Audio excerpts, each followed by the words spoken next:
doing more than one measure? Is it a cumulative one that they do, or No, it's just for... just to make it official? Because it's always the game dictates where it goes. There's no tiebreakers.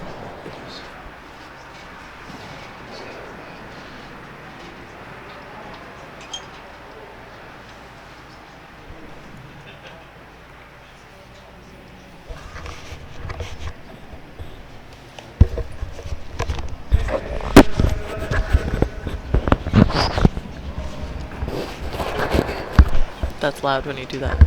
Yeah, I'm trying to find. Oh, there we go. I can hear you. Trying to find a happy. Can you hear me now? No. Yeah. Oh, Just I always remind, because people don't know. This always makes noise, so we try not to. We're not on. Yeah.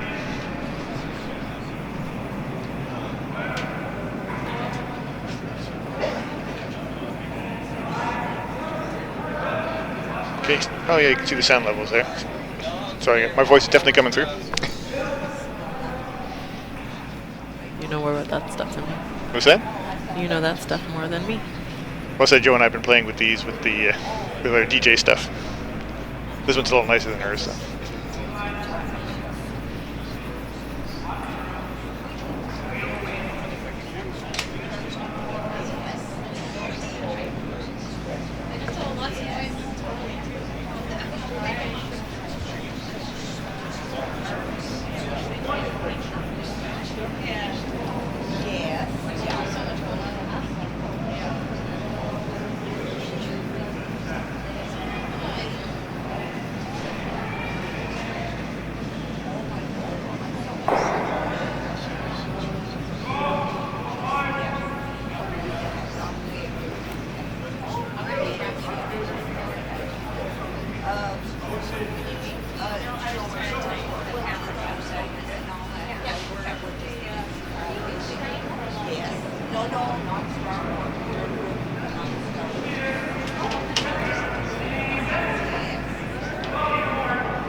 Just 1 sec, Andrew.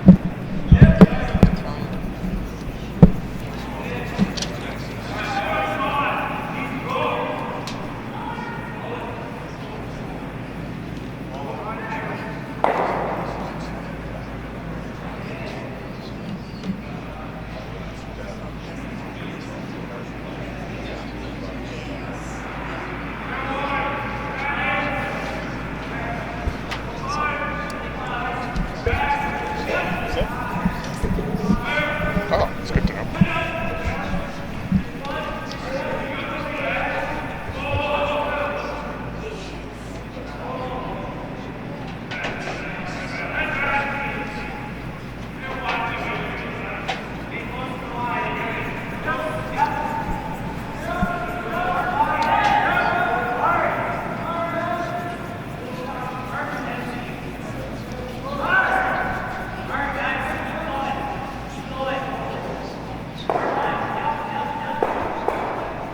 If that's always been the case, or Yeah. It's just not in here. hmm? It just wasn't in here, right?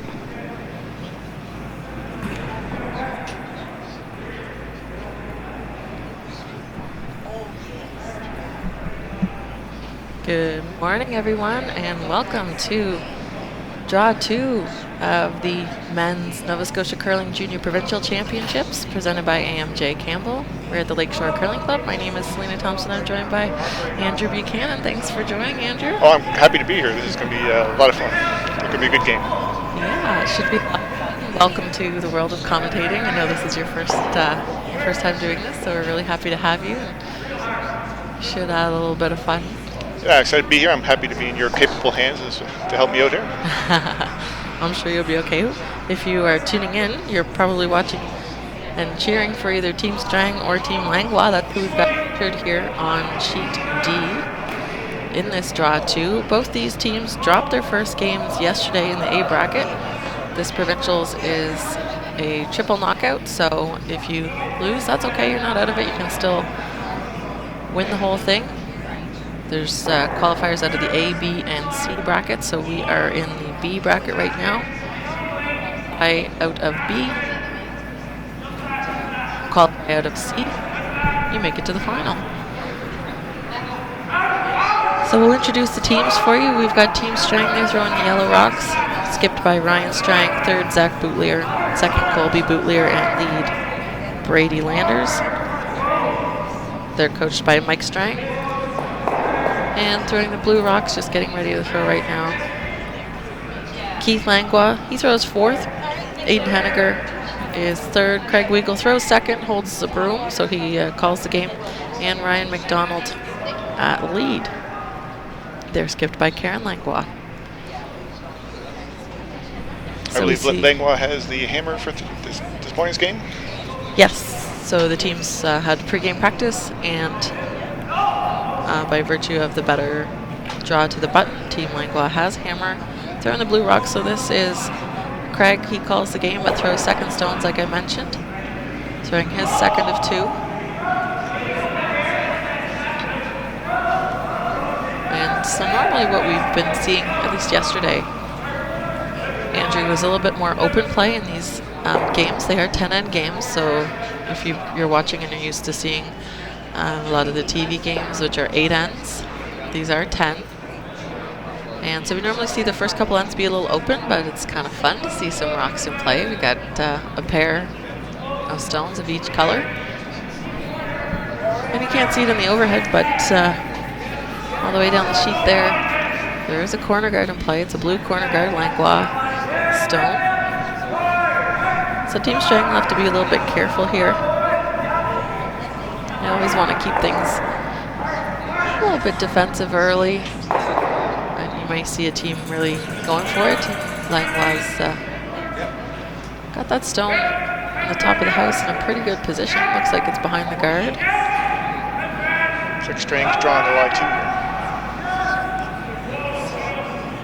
Yeah, ideally they can sit 2. They are third shot as well.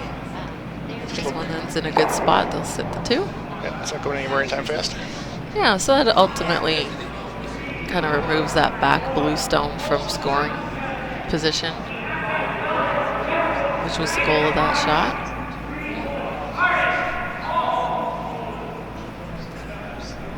That was Zach Bootleer that threw. Now we've got Aiden Henniger up. He's just looking to remove this. Nice thing about where that back yellow stopped is it is second shot. It's out counting the blue at the top, so if Team Langlois wants to make that top blue stone count for the 2 points, you're going to have to do something about the back yellow stone. But for now, they'll keep the play in the front of the rings. I mentioned they're 10-end games. They're timed. And we go by thinking time. If you're not familiar with thinking time, it's not the same as it used to be. So when the team is calling the shot and getting ready to throw, that is the time that counts. The time when the rock is traveling down the ice does not count against your thinking time. And what it used to be is teams who were throwing lots of draws would ultimately be using up more time when the full length of all the throws were being counted. So I think this is a much more fair way to time the game. It only counts your time to call the shot and get ready to throw the shot. Timer stops the clock when the stone reaches the tee line. Starts it up again once it's come to rest, and control of the house goes back over to the other team. So it's a nice way to do it. So teams have 38 minutes each. So we'll be looking at the 5th end break. I think they have at least 19 minutes, half of the time remaining. And that was a little bit of a unfortunate miss there. Yeah, Might have Team popped Strang made a nice hit and roll. Just blue stone a bit tighter. that was a nice, not a bad result from a little tick. Not a bad result. The only thing I worry is they didn't remove a blue stone from play. And so there's still quite a bit of blue for the team with last rock. And the shooter's wide open. They wanted to roll under the guard.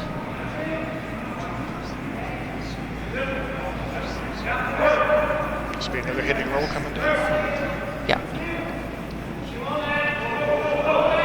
Goal for this is to roll behind the guards. You see they're really paying attention to the roll, but didn't quite get behind the guard. So they'll try another hit and roll back to try to use that guard out front. Yeah, both teams looking for that perfect roll. We're on to skip stones now. This is Ryan Strang.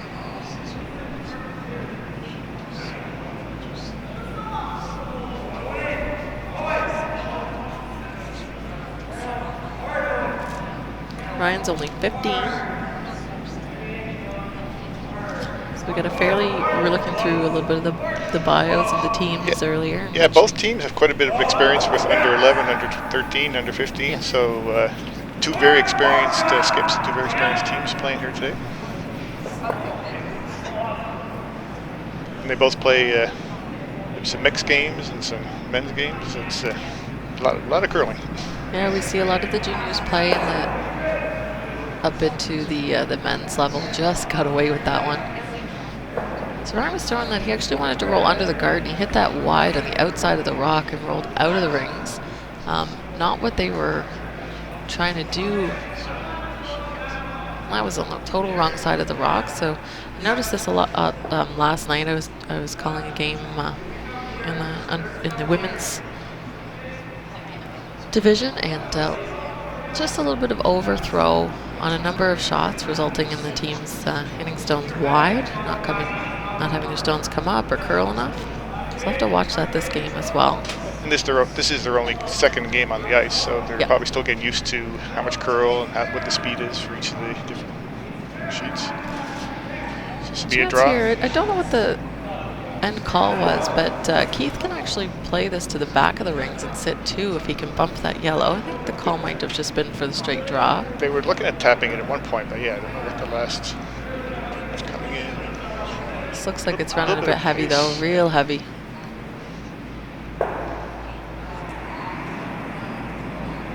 So that won't do what the team wanted. That yellow is still shot rock, but it's a lonely yellow. It is. A lot of blue in play, but I don't know that they'll necessarily come into play if yellow can sit two here.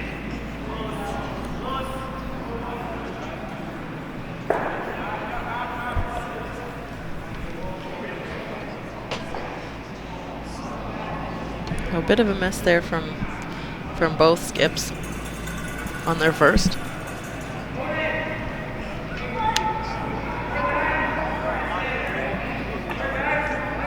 Looks like Strang will be doing a draw here to try to lay Brewery to lie two.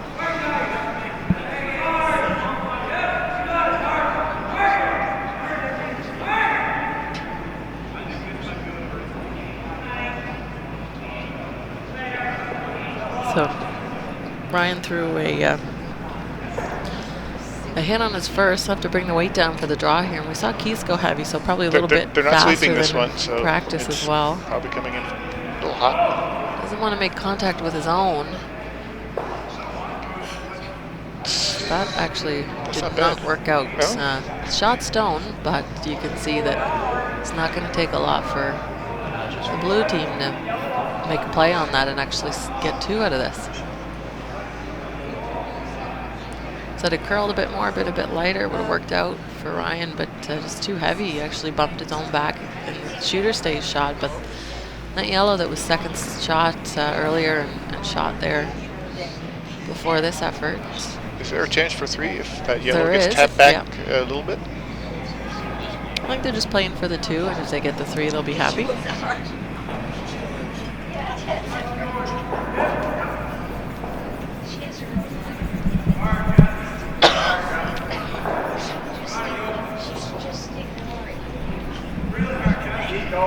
Nice, come down with a bit of weight. sweep it, so it's coming pretty good.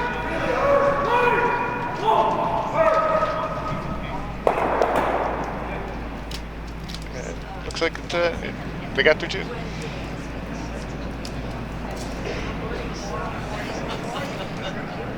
So that's a good start for Team Langlois.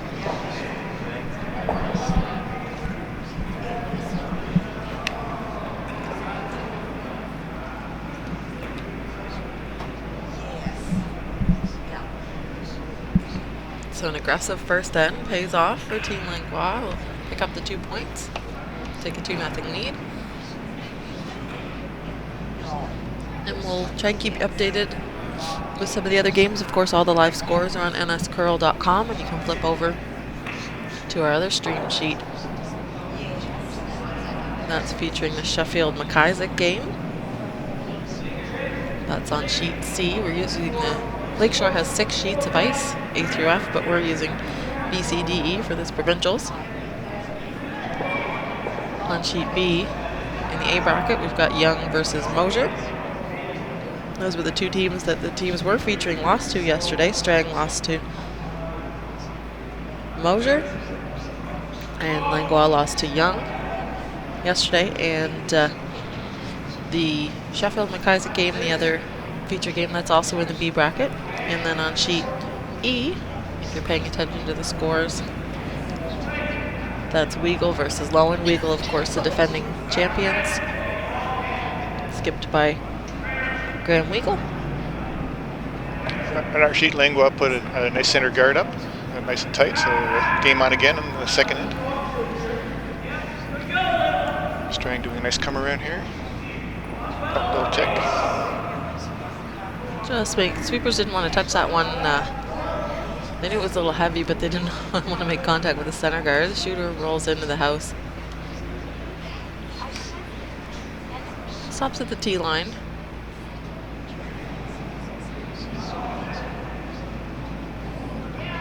So I want to take any chances to remove this rock. No, when you're up 2 points, you don't have to worry about taking many risks. Team Langlois just be trying to force Strang to a single here. They're not worried about giving up a point. They just like to hammer back and nice little tiny roll hopefully there. be up a point.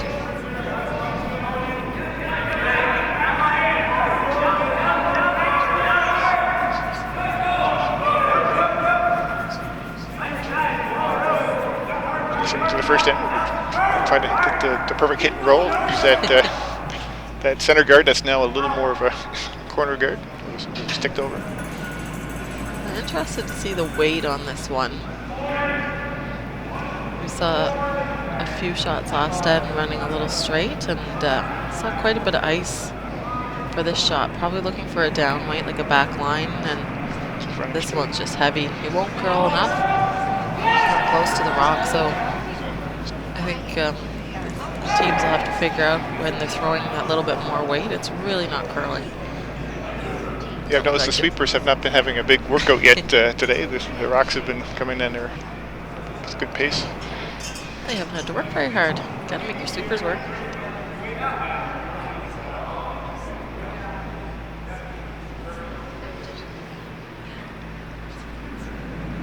This will be another guard, do you think, Slater, or is he trying to come into the house? I didn't see the call, but he's going to indicate. It's guard.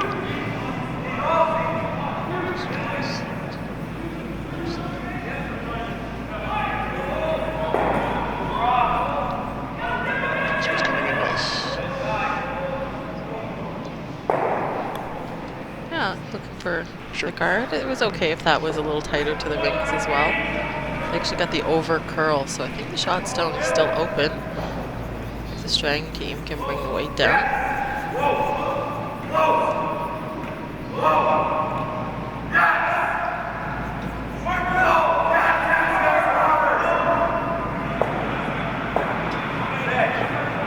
Sweepers are leaving this one alone.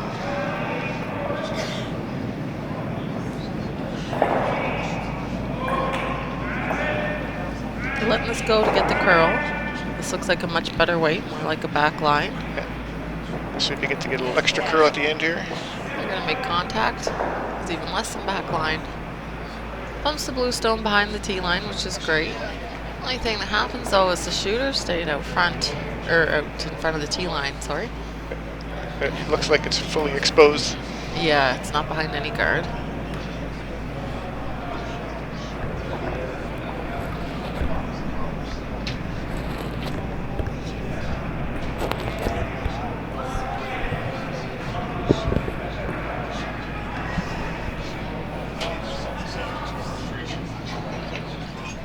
Seen a couple rocks from Team Strang hanging wide here, so see if Team Langlois can change this. Aiden Henniger holds the broom while Craig Weigel throws.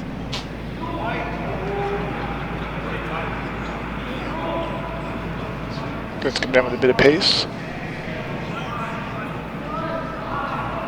That one hanging wide as well. If they'll get it up to nose, trying to avoid the jam, and they just do. So that didn't get to the inside of the rock either. Have to watch that path.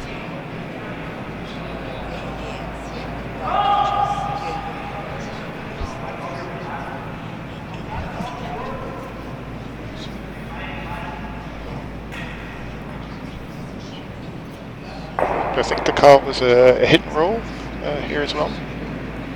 The hit and roll certainly is there. I actually think this is just a straight draw into the 4-foot. Okay. Use that blue stone for backing. Yes, you're right. The weight coming down there is drawing in this. But that one is light. When they're light, they're curling. See this one crossing the center line? Saw this last night in the women's game. So they take the weight off a little bit, and the rock just kind of curls a lot more than they anticipate and slows right down.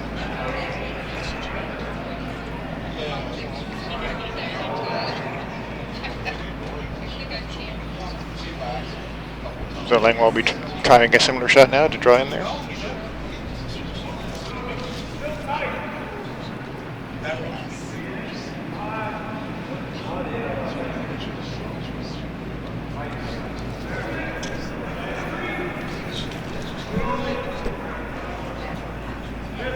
So this is just the draw for Team Langlois. Come right into the rings.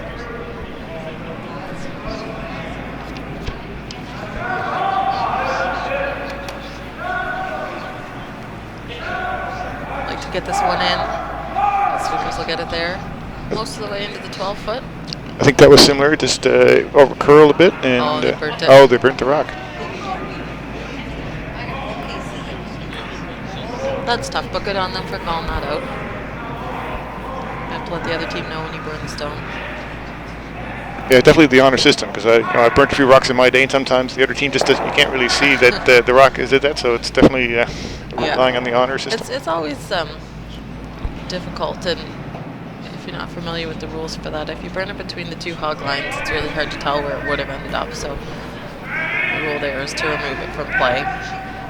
If it was burned after the hog line coming into the rings, give the other team a chance to put it where it would have gone. They also could remove it from play. No, this one was very well swept, curled right in there. This is a really good one. Just past that guard, in front of the tee. Shot stone and just above the tee line.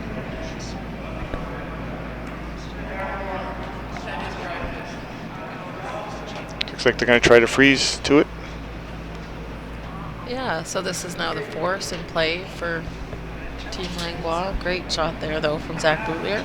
Yeah, the yellow cannot be removed at this point, so it's going to be there for a while. So freeze to it will cut down the scoring.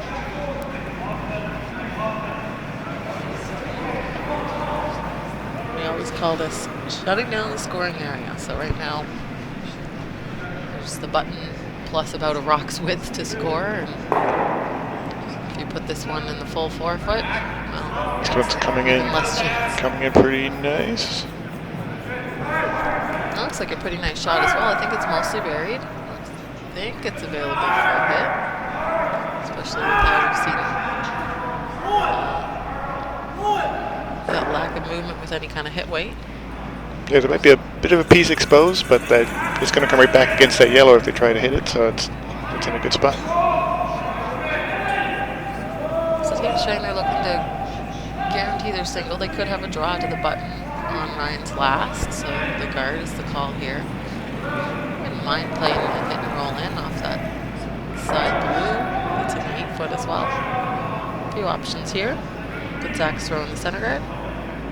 Sweepers aren't touching this, though. Looks like it might be heavy. It's coming. Yeah, they're watching it. I'm gonna bump the blue stone up in a shot. Just waiting for this one to stop.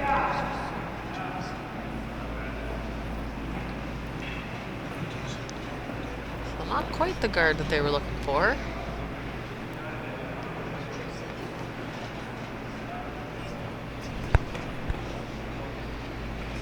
Craig's indicating they might be able to remove the shot stone if you hit the exposed part of that yellow, which I agree. It's hard to see how much is exposed because we can't see the that center guard that's not showing on the TV, but could be enough to anything close to nose might remove that shot yellow. Yeah, I actually think we need to hit it. I don't know how much you know about the drag effect. Yeah. Oh yeah, it'll. So you think a little. You have to hit a high left. side. Yeah, you have to hit it on the outside of that yellow stone, and the blue will drag into the shot yellow. And the closer the two stones are together where you're hitting the top one, the easier it is to have that happen. And those are pretty close together. Only about a couple inches separating them. And they just have to tick that shot yellow just to get it up for move it a couple of feet to no longer be shot. Yeah, the risk, of course, is it doesn't work and you tick it sideways but not enough, and you leave the yellow up front. It can be promoted to sit a couple. Because that blue will most likely be out of play once the tail is frozen to. That will be out. Yeah, this blue stone that's in the top 4 foot probably isn't going to stick around. But this is in that straight path. I think you got to give really tight ice here to make this shot. Almost went through the hole there. And they tried to switch, make the double. Curled too much already. So leaves the front as is. Team Strang looking to see if they can make a play on it, but I think they went back to that guard. Yeah, it looks like the tap for a guard. Shot.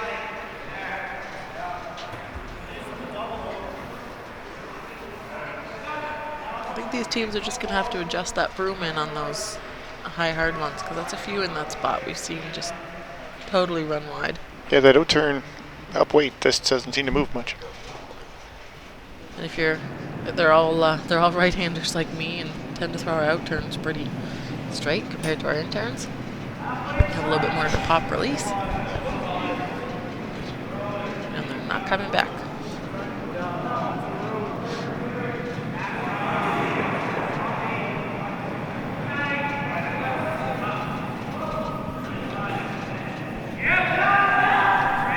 But they're sweeping this one for line a little bit.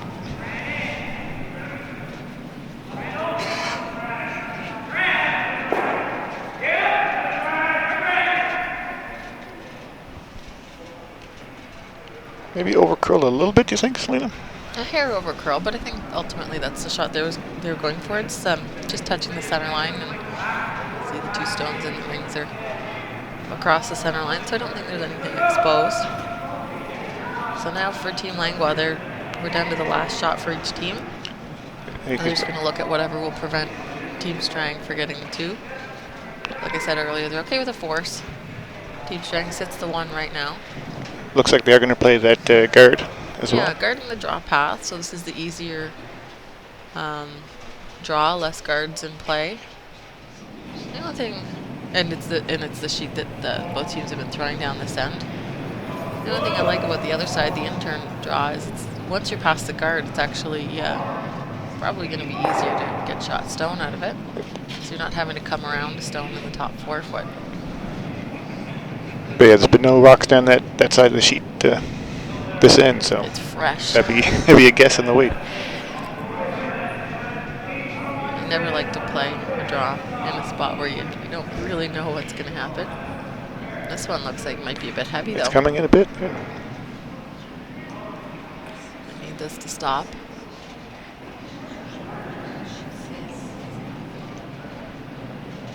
And it won't. Yeah, that might have left a hit. Actually makes Hit and roll. Ryan's shot a bit easier, I think. Yeah. The soft weight. Ryan could almost just play the straight draw. Doesn't need to play the hit. Just play a draw and weak off that. Looks like with that ice, he's playing a down weight. Yeah. We'll have to see if this has been running straight with a little bit of weight on it, so we'll see. It has. You have to be so careful, and it's always exciting to think, oh, I have a hit for 2, but you have to get to the inside of that rock. There's 2 blues in the forefoot that will outcount you if you hit anywhere. Nose. Yeah, nose would not give them second shot, will it? Nope. Nose is not good enough.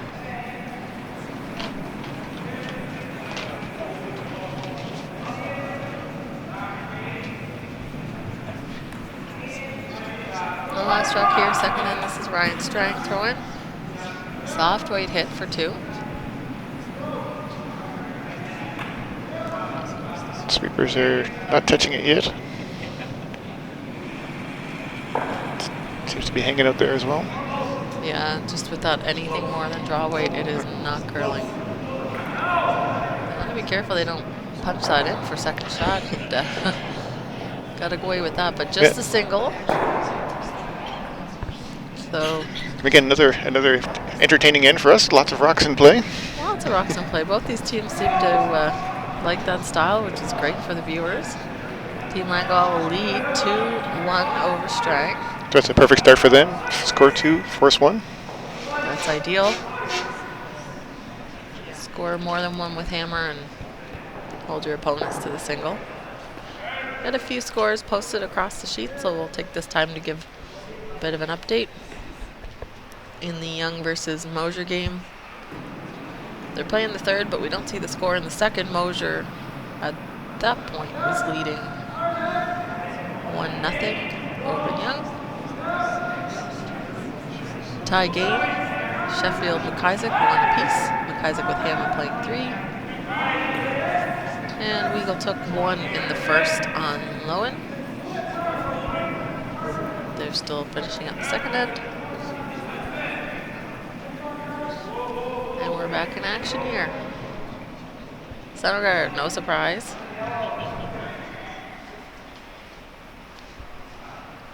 Next it'll be to come around the center guard.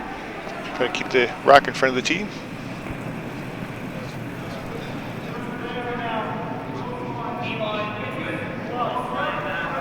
Yeah, Team Langlois up 1 with hammer. They don't need a corner guard, so they'll just play around the center.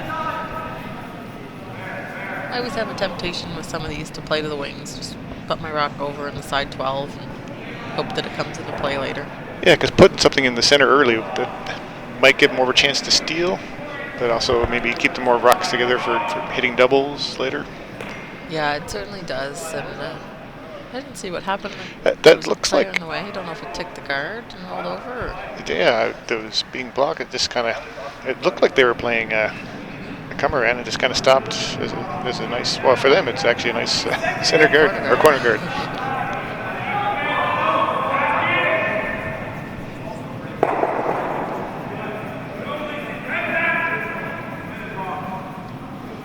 Definitely seems to be curling on this side of the sheet coming down here. That's going to over curl a bit. Yeah, it's just a big difference that we're seeing. Same thing that I watched last night in the game. Extra curl with those draw weights and running real straight with the hits, which is what you want on curling ice, but just need to see the adjustment of the broom.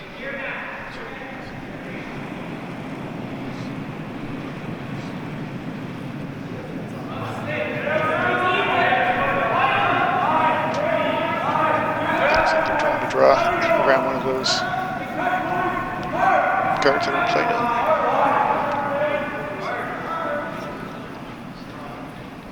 Again, this is the again the 5 rock rule, so none of these rocks can be removed as of yet because they're all in front of the house. Yeah, we haven't talked about the 5 rock rule yet, but it is in play for this tournament. Last year was the first year it was brought in for competitive provincial, national, international play. It definitely gives the team behind a chance to get a few more rocks in play. It does, especially with hammer, in this case for Team Strang, they don't have last rock, so they were protected. They would have been protected under the 4 rock rule. So I think in this case for Team Strang, they're just trying to force, try and steal if it looks good. But you don't have to go too crazy. Sometimes you go so hard to steal. Yeah, this early in the game, there's nothing wrong with the force. Yeah. Yeah, force is good early on. You're only down 2, get the hammer back, then use that second corner guard. Looks like Strang put up another nice tight center guard there. Yeah, it is. We're getting a lot of rocks out front and can't remove them yet, so it starts to become... Yeah, there's a few over curls, there's a couple of ticks, and nothing in the rings yet. Looks like Langlois is going to try to come around with that corner guard.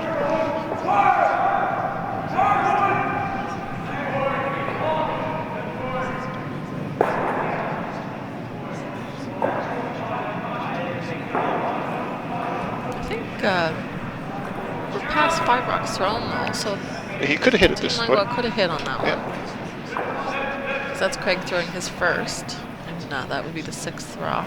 Looks like this one's curling as well. Seeing a lot of curl all of a sudden on all these shots. Yeah, it's those draws versus the hits. This is the first time we've really seen teams playing to the wings as well. Supers couldn't hold that one. So for Team Strang, they're happy with this. I was just going to say, lots of opponents are up with him, guards out front. A lot of overlaps. There's not going to be a lot of run back opportunities there, but it looks like I believe this is trying to remove that blue rock. It is. I understand the thinking here that blue is in a dangerous spot. That could be raised. It could be down without to be the first one hitting. Might be able to get a bit of roll into the rings. They're just going for the nose. But, yeah. All right. Yeah. So again, still no rocks in the rings. No, lots out front. That's going to always benefit Team Strang, so that's why we see the call here for the peel.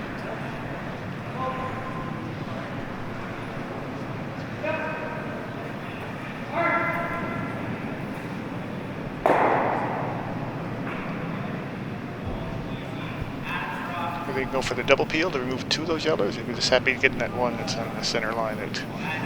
It'd be great to get a couple. I don't think they'll be too upset if it's just the single. Biggest thing they don't want to do is jam on another yellow and have the raised first yellow roll into the rings for shot.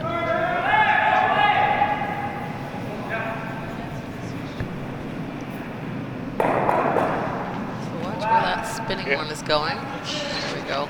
That's a nice.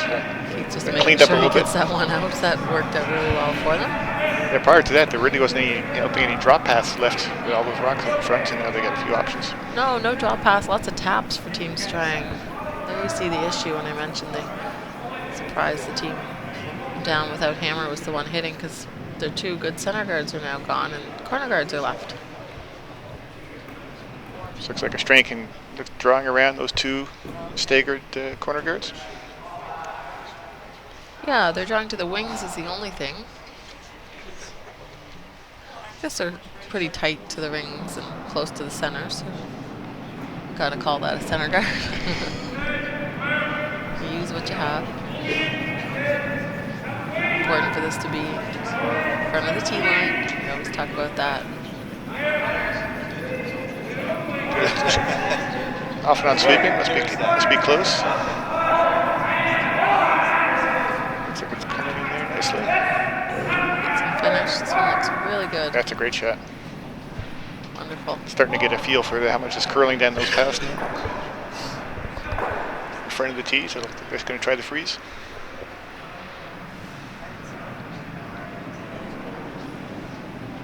Yeah, it wouldn't be bad to peel again in this case. For Team Langlois, that's a tough freeze to make. Aiden Henniger throwing. Yeah, those 2 guards could be removed. Expecting to come in here.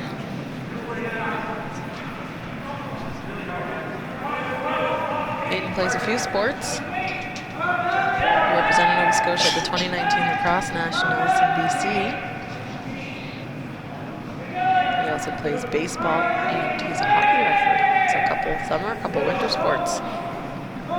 I've noticed on the bios of both these teams, a lot of multi-sport athletes on the ice today. Lots of basketball, lots of baseball. Ultimately, they pick curling at the end of the day, right? That's what happens. Well, it's still nicer this time of year than playing baseball.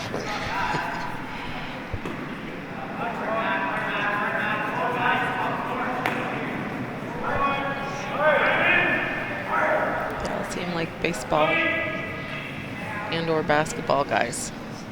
The team Langlois.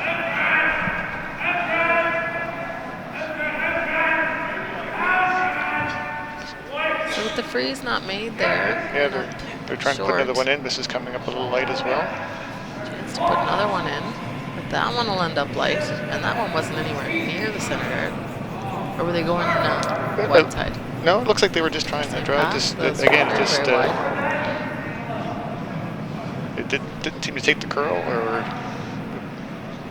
again maybe a little farther out than the previous draw attempts. Looks like this is the same ice for the draw. So they're trying to freeze attempt again. Yeah. Pretty much the same call here. Both teams trying to make that come around that I think it was Zach made on his first.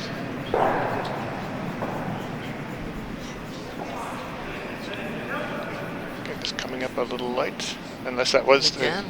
I can't imagine that was trying again to light. So chances for a steal for Team Strang are pretty big here. Yeah, we're at skip stones now.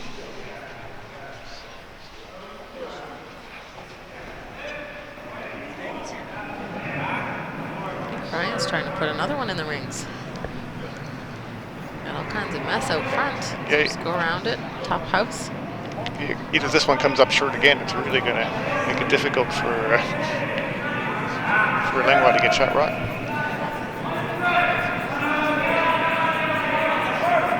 With all those rocks coming up light, it's actually shutting down the window or the port to draw in as well.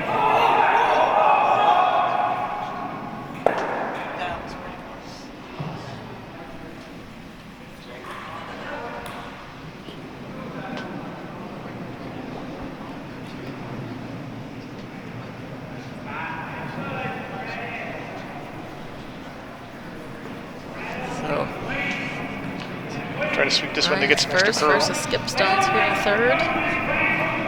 Trying to get some curl out of this, but this is the second time we've seen a rock run straight in this path from the draw. Yeah. Didn't make the draw, but definitely blocked the draw pass. Might have forced Keith into playing something on the front blues or a run back. Yeah, we can't see the angles from our commentary booth. That blue run back is lined up or not. I think there's actually 3 blues there, so it might not be lined up like we're hoping. So they're looking at a run on the yellow. Again, you have to be careful. You don't want to shoot this onto your own blue. So play this on the side of over curling with tight ice.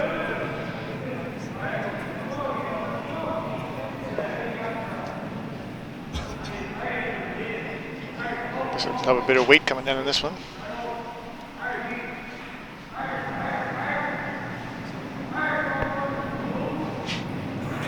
Sweepers are not touching it. Oh, this one's wide. Gotta watch the yellow blue. Oh, gets it straight back. So there's one yellow still in shot rock and a lot of stuff still in front. Yeah, that blue stone's pretty usable for a tap on Keith's last. So Team Strang's going to want to try and either sit a couple points or guard that raise. Looks like the call's just a guard.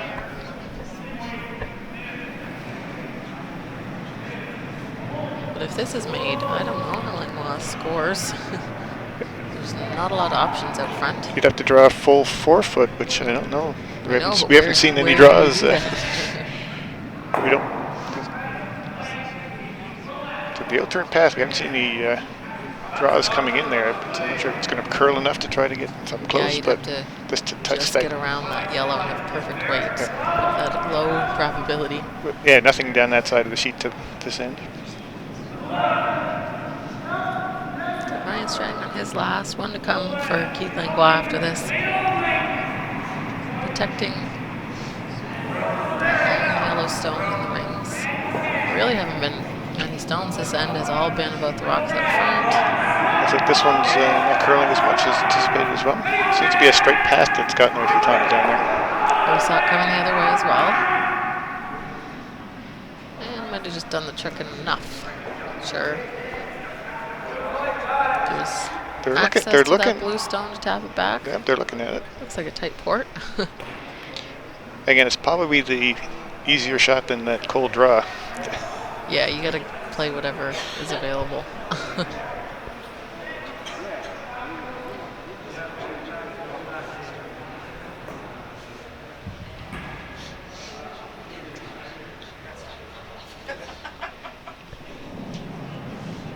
I'm not playing a lot of ice, it's just a little tap back. Easy tap, yeah. I don't think there's a huge margin for error on this one for Keith. So facing a single, last shot, third end. Up one, but facing a steal against him is Keith Langlois. Getting the sweepers there. I think it must be close. Got this into the curly path. On it in the wide stuff. Off and on. And taps his own. Go too far though. Oh, just too far. That was good a great shot. Line, but steal for one for Team Strang after so few rocks in the rings that end. After three, it's tied 2-2. Langlois still have hammer. Yeah, the Strang made that really nice draw, and that was the difference.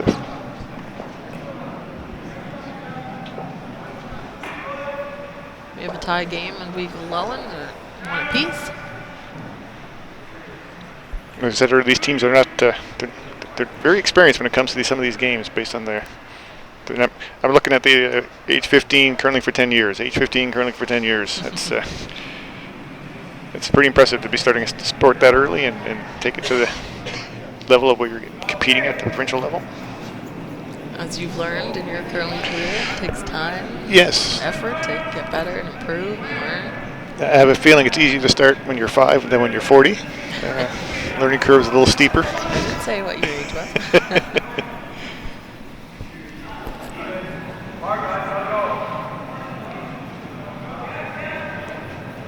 Rather a B bracket game, Sheffield McIsaac.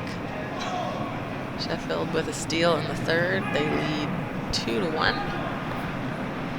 And Team Young, big steal of 2 on Mosier. They lead 3-1. Our Strang's first rock came up a little short, so it was hogged. So they had to take it off at a play. It's interesting. I curl here sometimes at Lakeshore, and it's always a beautiful speed. You almost feel like you're falling out of the hack. You can't give any kick, and very nice for a touch game. And once the teams get used to it, it feels really fast at first, and then you get used to it and your body adjusts. Then you start to see those hug rocks. First end, they were throwing them heavy, and now they've figured it out. Or almost figured it out. You can't quite say. Yeah, it is hard to adjust when if you go from one game where the ice is fast, next game the ice is slow, to reset your internal throws. Looks like this end might be a little more open. We had a rock hot than the second one in the rings, and this one looks like it's trying to be removed.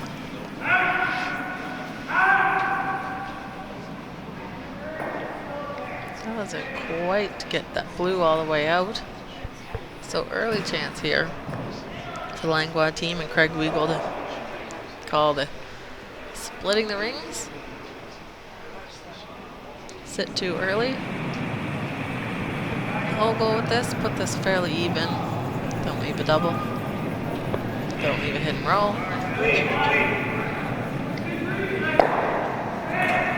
Should be interesting because this early to split the rings is see if they can keep the hits and keep the rolls to a minimum. Yeah, the other option instead of splitting the rings, just because it is so early, still on lead rocks. Just put up a guard. Yep. You can put up a corner guard. Yeah, blast rock. I'm not sure if the double is there, but definitely can hit and roll towards that second blue rock.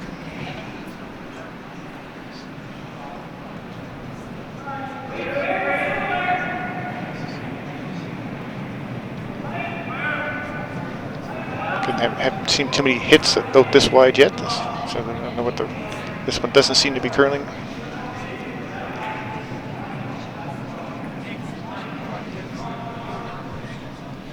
And that one didn't move at all. That's everything.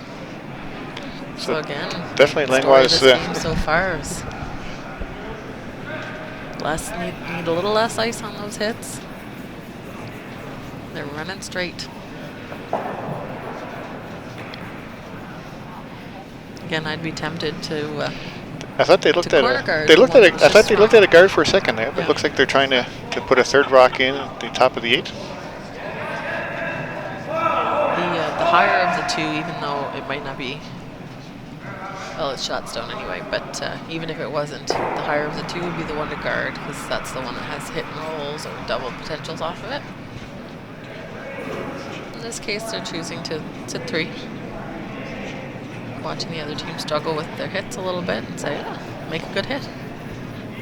Yeah, because the doubles, you see them watching them at the Briar and the Scotties. They make the doubles look easy. Doubles are not, they're not easy shots. No, you need to know the angle, hit it with the right weight, hit it with the right turn. The angle's always different. If you're showing the out turn or the in turn, if you're playing into the rock or across the face. Into the rock will give you a steeper roll, across the face, flatter. But if you're the team drawing, you don't really care about that right now. You just want to get the stone in the rings, and they won't. Just a little short. So now it gives Strang a chance for. So it's a guard, but it's a center guard. Yeah. Now there's 2 places for Team Strang to roll to. Looks like they're playing a different turn on this hit. Yeah, they've abandoned. They didn't like that out turn. Looks like this one's definitely curling. Sweepers are on it early. You want to make some sort of a roll behind the guard or over. Oh, no roll out. And that one over curls. Yeah, it's definitely a tricky, sized over there for where to put the broom.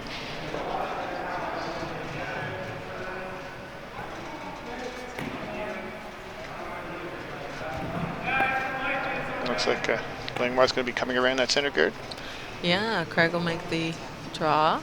Use the guard that he just threw. He didn't mean to throw a guard, but got away. It's there now, you might as well use it. Yeah, he's not going to replace the rock that was just removed. You can't really leave a center guard hanging around for the other team, so he's trying to make use of it. Yeah, because if you ignore it, the other team will definitely try to come around it.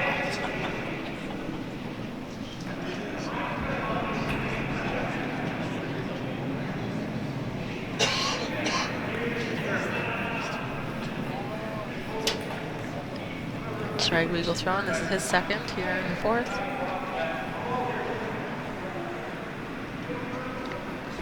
Sweepers are kind of watching this one come down. Gets by the guard. Sweepers don't want to take it past the tee line. Don't want it to slide past the tee, and it just will. Almost buried. Yeah, this is good line. Chance to make a play for Team Strang. Do you think they'll try to freeze to this or try to tap it back? Talking about hitting, but the freeze is an awesome call here. I think that's the freeze, yeah. Even if it's not perfect and you're behind the guard, it's great.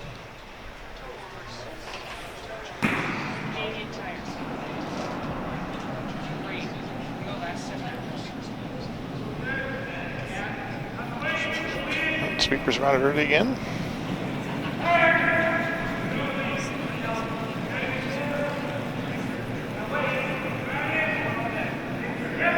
Must be close. They switch sweeping, make it curl a bit. Trying to get it there. Right on that. Wait to get it. They won't quite get it first shot, but still. That's a great spot. Yeah, that was a great line. It doesn't look like it can be removed. Have to just sneak by that guard with back line to get it, and Might not get it out. Past that blue at the back four. Looks like they're thinking of. So see how that blue back four stone's hurting Team Langlois right now. Yeah, it's not in a great spot for them. Craig's indicating actually make contact with the blue, kind of open things up. They have last rock here and a couple blues in the rings, so not all is lost. Keeping the eye on the prize. Yeah, that yellow is in a really dangerous spot for them, so they can't really leave it there.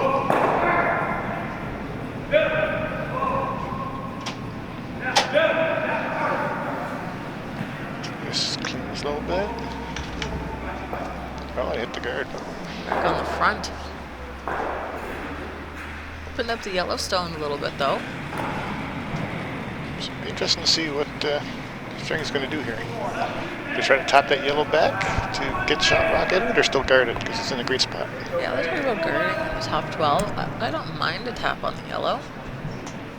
You just don't want to set up a double. I think you probably want to kill the back blue if you're going to do that. Yeah, there's still lots of rocks left. You gotta be careful. I don't mind delaying a play on the blue stone for now. This is just a guard call.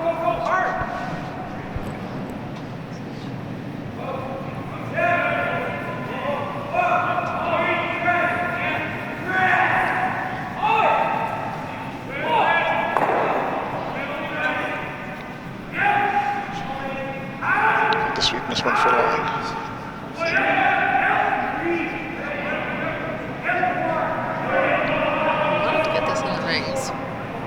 Come up short. Still guarding that yellow.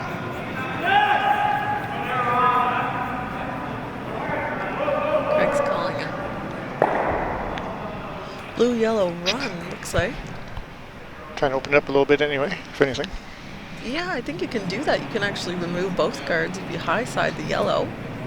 A couple ways to clear the front. Or start to clear it. Right now they're just calling the single. Yeah. Sweeping it for a line a little bit. Looks coming in nice. Oh, yeah. Just coming up over nice curl a and, little tiny bit. See what happened there. Left the guard. Removed their own. Really unfortunate mess. I don't think I can say anything on that that'll make them feel any better. They just over curl a little bit at the end there. Shots don't. Yeah, but that's the risk on those types of shots. It's try and pick off one, you pick off the wrong one, it's yours.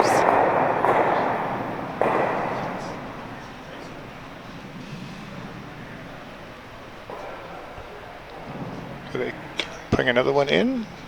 Try to get something. So I think what Ryan's called here for himself as we are down to skip stones here in the fourth, just guard that same run. Yellowstone is perfectly guarded. Another yellow and that blue run back. If you guard any piece of that blue, I don't think that run back's there.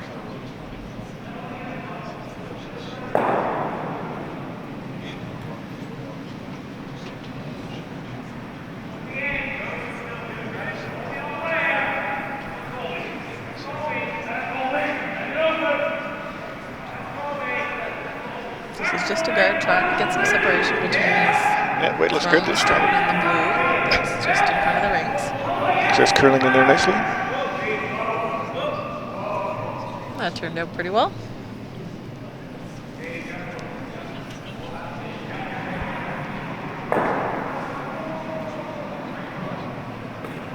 Looks like they're talking about maybe trying to get rid of a couple of those guards out front with their first skip stone. Yeah, going for the double peel.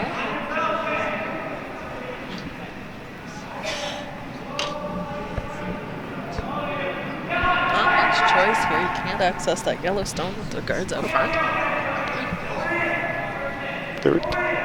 It's a little easier to, well, there is a draw path, whereas last rock if he needs it to draw the button, but again, we haven't seen too many draws. Right to the button, not usually what you want to be throwing. No, this is give us a couple of those guards, give him an easier shot for his last. So this will be big weight. This is in that path that was running straight in the second. To watch and see what Keith can do with it.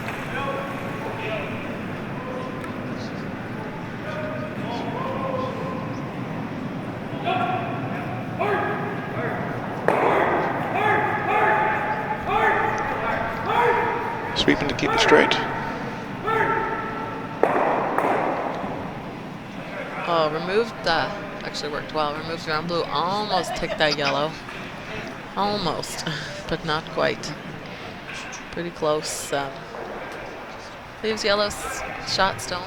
It's pretty, almost perfectly buried, and I think they're going to put another guard up there to make sure it's quite buried. Yeah, I mean, you see that blue at the back, 12 foot. I feel like with this shot, if you're playing this guard, you're almost wanting to guard the draw to the button that Keith has. There's almost no point guarding the shot stone anymore because it's so totally buried.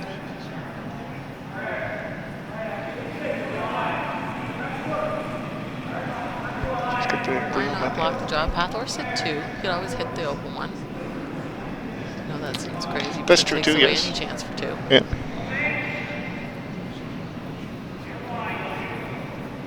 Yeah, tie game, you don't have to go hard for the steal here. Just Exactly. force would be not too bad.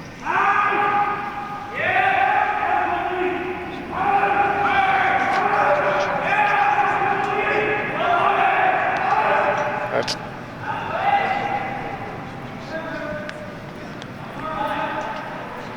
I think they largely guarded the draw path. yeah. This would be a run back double. Looking at the run for a single. Because that draw is very tough. You almost need a The draw piece of the is button. tough, but it's low risk. If you hit this one in the wrong place and ever run it back onto the other blue, there is a risk there. That is very true.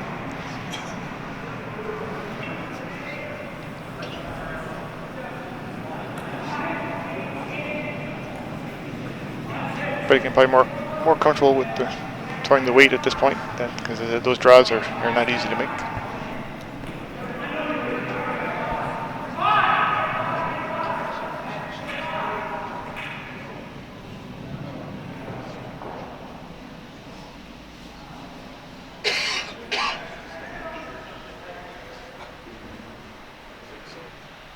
So here it comes.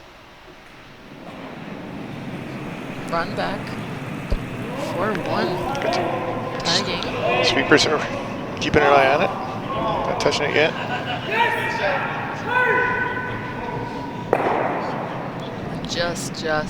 Just misses that yellow.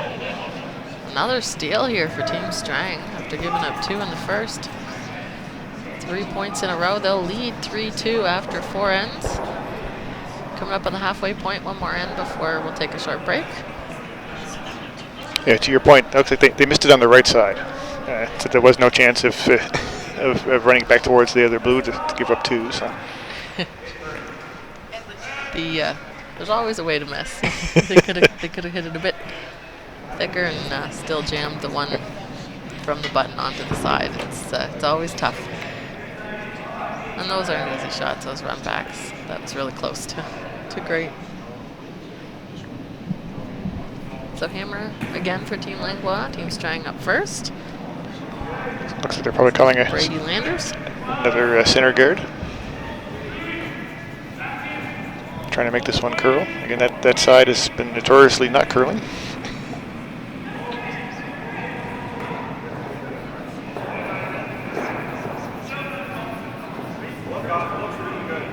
That one came in pretty nice. That one will stop just in front of the rings.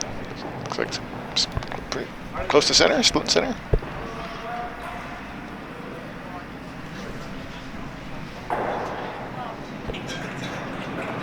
Looks like they might be putting up a corner guard this time.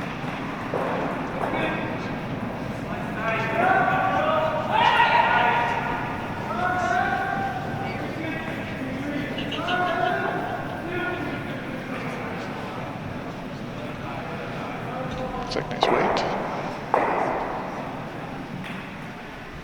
That's a good shot. Game on. Center and a corner. 5-rock rule, there's lots of different opinions on when to play your guards when you have last rock. A lot of teams will leave it and wait until the second lead stone to put up a corner guard.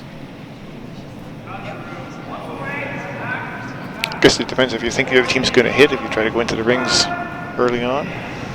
That means you have a pretty good idea of what they're going to do, just based on the score.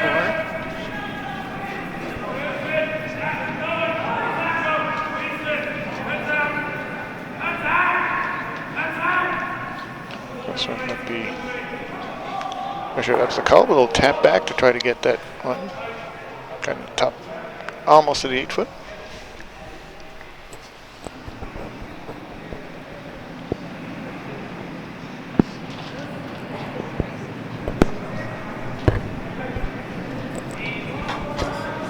No fuss on that. Just play the come around here for Team Langlois. Really looking for that 2 points back.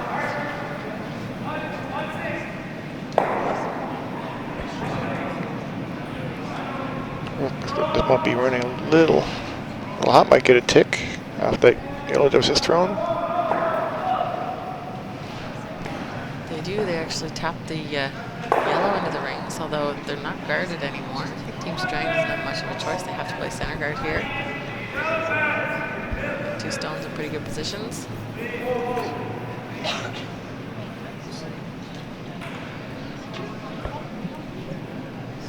Yeah, I think the weight was good on Langlois' first rock. It just didn't curl as they expected.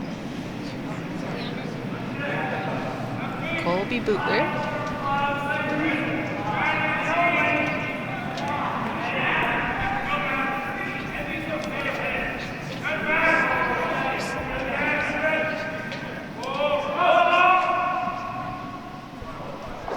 So, guarding those 2-shot yellows.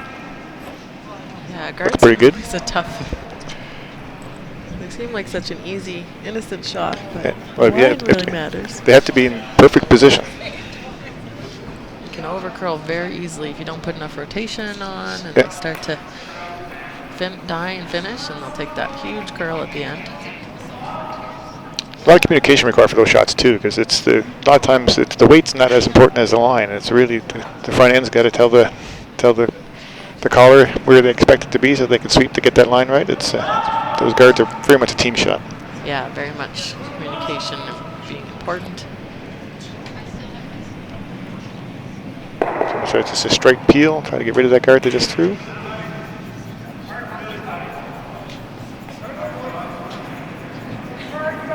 Definitely coming down with some heat. Yeah, definitely, but here, I think they'd be happy if they can clip the stones in the rings. Actually, just ran so straight, remove their own instead of the yeah, that one didn't move. The better yellow guard. So definitely Strang is looking good again here. Strang to put another one in good position. There's not a lot of room to draw this in there between a halfway guard and the top 12. Be careful. I'm going to leave this fully exposed for any kind of hit on the 2 yellows.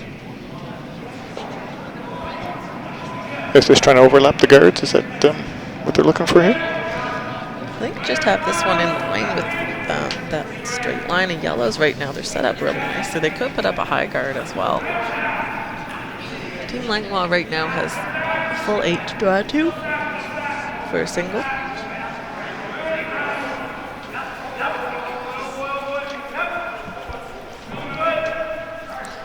So that one came up tight to the rings, but you can see that it's open. It's actually usable for Team Langlois to run in. Looks like he's looking maybe calling peel in both guards. To remove 1 or more yellows.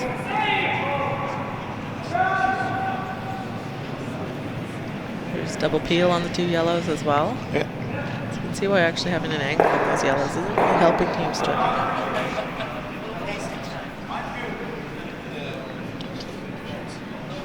I think that's what they're trying, get rid of both those yellow guards.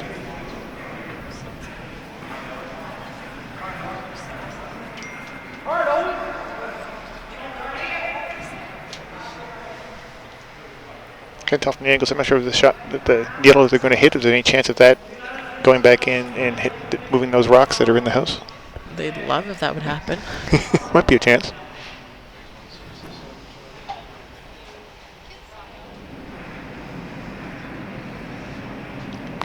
Coming down with a bit of heat.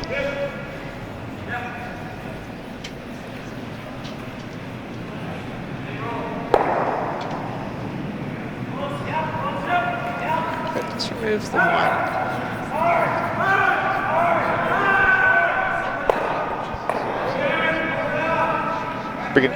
Keeps those two rocks that are in the house are now open, so they got to put the perfect guard just back in there. Yeah, Ryan's asking Zach Bootlier just to put the guard back up, the one that was removed.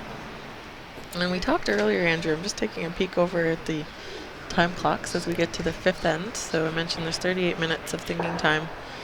Team Langlois down to 19 and a half minutes, and we're not done the 5th end yet. So as you're saying, all these ends have been very complicated ends. Compare yourself to the other team. Team Strang has 23 and 3/4 minutes remaining. But really, it's individual. So if you tend to call the game a little slower than your opponent, as long as you manage your time properly, you don't need to worry about the time they have left. Yeah, and this team is, I think, been playing together for a while, so they probably know that if they're used to maybe having a little less time on the clock, they don't get too worried about it. Yeah, exactly. You know how to manage it. tend to like to, if you're going to use more than half of your time in the first half of the game, you want to pick it up a little bit in the second half and make sure, of course, if you run out of time, the other team just gets to keep throwing and you're not allowed to throw anymore. You've used up all your time. I've never actually played a game with the time clock. I imagine it's interesting First time it's fairly stressful.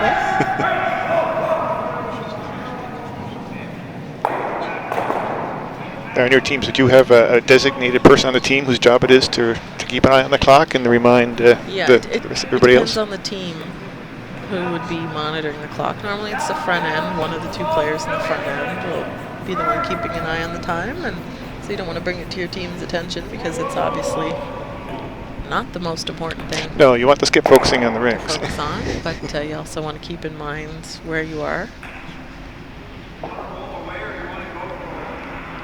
So again, the guard was thrown, removed. Looks like another guard being thrown. Yeah, this is a straightforward set of shots here. Keep putting a guard up and keep hitting. Of course, Team Langlois is trying to make contact with something in the rings when they're making those shots. Just haven't been able to yet.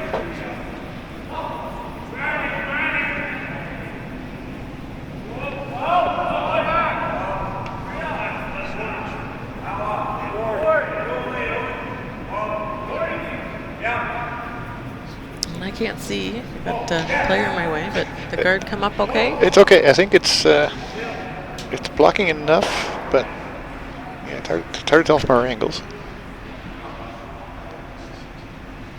Looks like they're going to be peeling it again.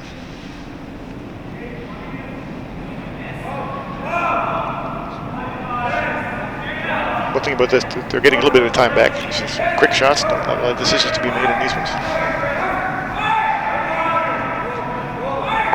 Over curled. Almost made the double. You're awful close to those stones in the ring, just not making contact with them. Looks like another guard being thrown. Absolutely. Again, we're talking about how hard it is to make the guards, but they're making them here tonight, or this morning.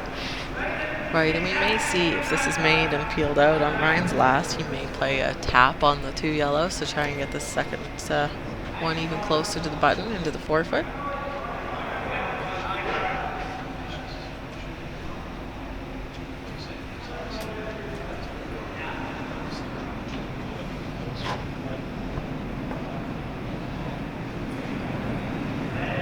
For now, it's just the guard.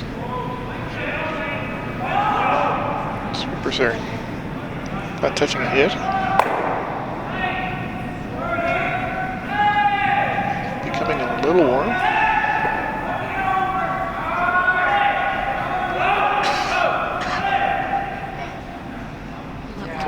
Ends all right. Yeah, looks like it's a good spot. It's covering the 2 stones, looks like.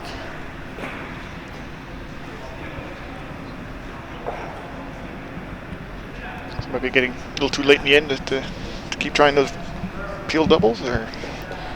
Well, I don't think they're trying the double peel. They're trying to run this into at least kind of cut those yellows down to only having a single in the rings.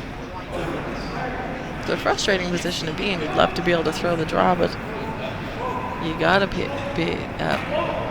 attentive to and aware of those guards. And don't want to keep them around. Sweeping to get this to curl. Again, just missed him again. So lost 2 yellows, but left the blue out front and did not make contact with stones in the ring. So Team Strang here looking, okay, now it's decision time. 1 rock left apiece. Do you draw in? Do you tap?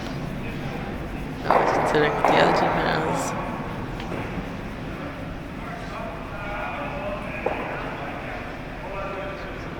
So the U-turn draw is always going to be there. Yeah, it looks like the call to draw. I like this. It's nice and aggressive. I'd be tempted to do the tap on the other ones, the 2 yellows as well, but you have to hit them on the nose, so it's easier to get the line better on a draw. If he puts something here in the 4 foot, probably pretty tough to draw it.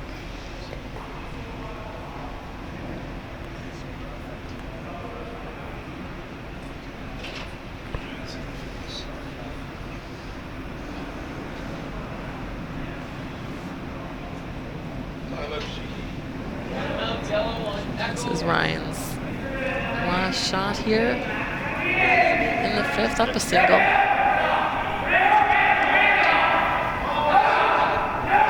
Sweepers are on it. We're going hard for line.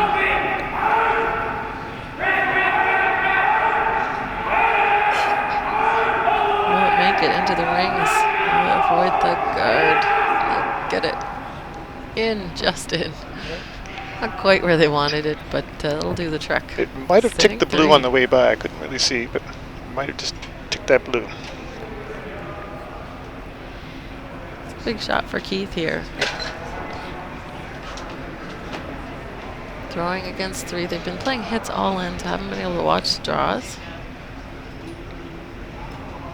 So anything full late will give him the point. So he's got a bit of margin in this one. But yeah, I don't think we've even seen a draw with this side of the ice yet.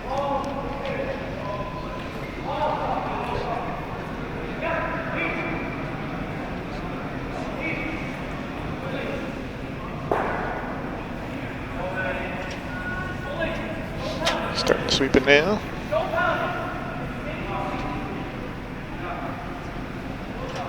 Sweepers are waiting for the line on that one. They didn't seem to want to sweep. Will it stop in time? It's going to be close. Ooh, it'll be 1. Oh, and just heavy. Just steal of through. 3. So that is a big steal of 3. Again, tough shot. It had never been down that side of the ice. So that was Yeah, exactly. It's not easy to be left with that on your last. So with that, 3 more points on the board for Team Strang. They will lead at 6-2 after 5, and we will catch you back after a 5-minute 5th end break.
Lakeshore Curling Club here for the 2020 AMJ Campbell Junior Provincial Curling Championships. We've got Draw 2 of our Men's Junior Championships featuring Team Langlois and Team Strang. And if you're with us for the first half, well, this will be no surprise, but I'm Selena Thompson, joined by Andrew Buchanan.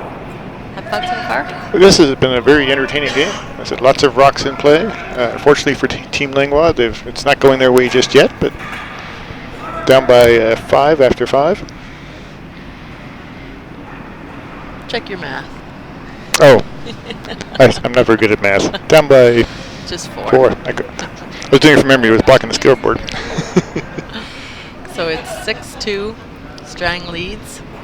They only scored a single with Hammer in the second, and then stole 1, and stole 3 in the 5th end. Langlois with 2 in the first. There are only 2 points on the board so far. They'll have Hammer here in the 6th end. Langlois throwing the blue rocks. They've got a little bit of a different lineup than what we typically see. Ryan McDonald throwing lead. Craig Weagle throwing second, but he holds the broom for the team. Aiden Henniger third. Keith Langlois sweeps but throws fourth. And Team Strang, they're throwing yellow. Brady Landers starts them off at lead, then Colby Bootlear at second, Zach Bootlear at third, and Ryan Strang the skip. Team Langlois plays out of the CFB Halifax Curling Club. Team Strang, they're on home ice here at Lakeshore.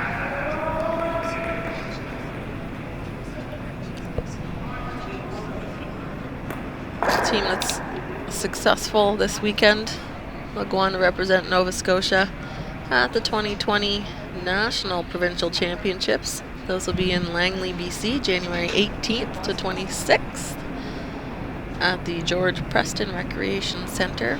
So a big trip all the way to the other coast for the winning team. I think you mentioned earlier, it's a triple knockout, so even though both teams on this sheet have lost their first games, losing this game still does not necessarily take them out of the tournament. It's a hard road if you drop your first 2. They have to play a few more games on the way. But it's not impossible.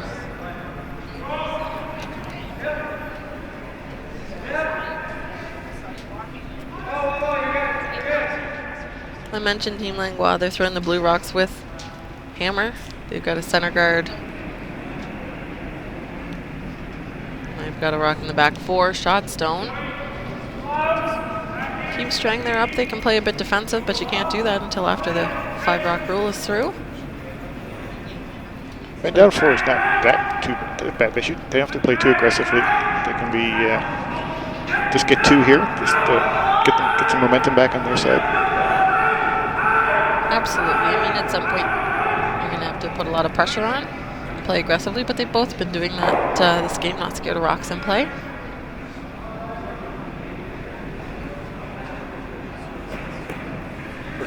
Strang yellow is lying shot right now. A few other rocks in the top of the house. The Strang stones, though, are in good position at the front of the rings. That Langlois blue stone at the back. Second shot, but a little deeper than they wanted.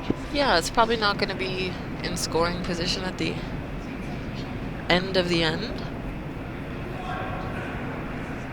So the call here is for Craig Weagle to put his first of 2 at a freeze in the top 8, top 4 foot position. Doesn't have to be perfect. Have a little bump on that yellow. Just wants to be protected.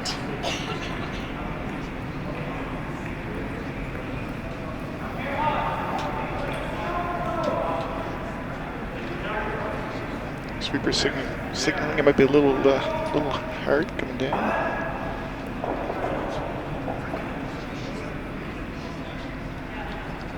And that one just heavy, and story of the game for both of these teams when they've been throwing their rocks a little heavy that's not taking the curl. Russell, you got that more experience in this. Do you find the ice changes between the 5th and 6th ends with that little bit of a 5-minute break? Does it take there to get used to it again, or is it? Yeah, the ice makers mop the ice, so they go out with the cleaning mop just to pick up any debris, and it slickens it up a hair. Not much, but enough. And then, of course, you've got a break where you haven't been, you've taken a break, talked to your coach, and maybe just lost a bit of your focus with what draw weight is. You try not to have that happen, but it inevitably does. And we're past the 5 rock rule here in this end, so Team Strang could have peeled. I would probably play the peel myself, but I find myself saying that an awful lot, so maybe it's just me. Well, Strang does seem to be an aggressive game call, but I guess what you would call it, by putting more rocks in play. Now, I don't know. I don't think they're playing this with a ton of weight where they'd be, Oh, sorry, I'm thinking Strang's throwing. This is Team Langlois throwing. Trying to get rid of some rocks. The angles are probably good there to get rid of those 2 yellows that are inside the 8 foot. Yeah, I don't know that you can get to nose. There's a high center guard, a high blue center guard near the hog line. I don't know that you can get to nose on this. Just come down with some weight.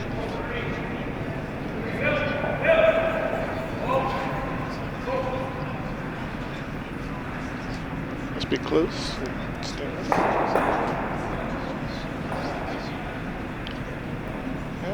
A little bad luck on it. Blue is still second, but yeah, I just don't think that blue was ever coming into play. That was a hard shot to make. You saw there, it didn't come up to nose, and actually didn't remove a single yellow stone. It opened up a little bit, I guess. A little bit of benefit to it. It did, but as a team with hammer, you've got your own center guard out front, and buried a buried yellow shot stone and another really a tight center guard there. You see it's just in the rings. So it's hard. You got to open up that center and give yourself a chance to score. I don't think Team Langlois can afford to give up too many more points here.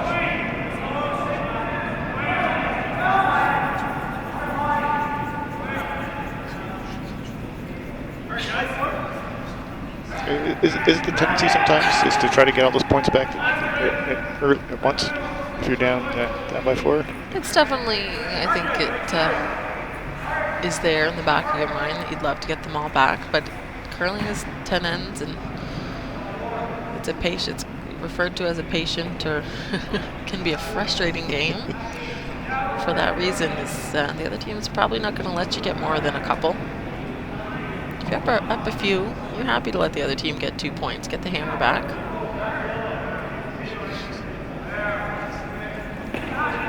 Probably not going to let them get more than a couple. So you just have to be patient and force. You have to play your game really well. This one's coming in here nice. Yeah, it's funny. Sweepers, we might have, I'm not timing the rocks, but we might have 2 different sides to the sheet. Sweepers thought that was heavy out of Aiden's hand. Ended up in a pretty good spot. The only issue is I don't think it's accessible behind that yellow center guard. A little bit of work to do yet.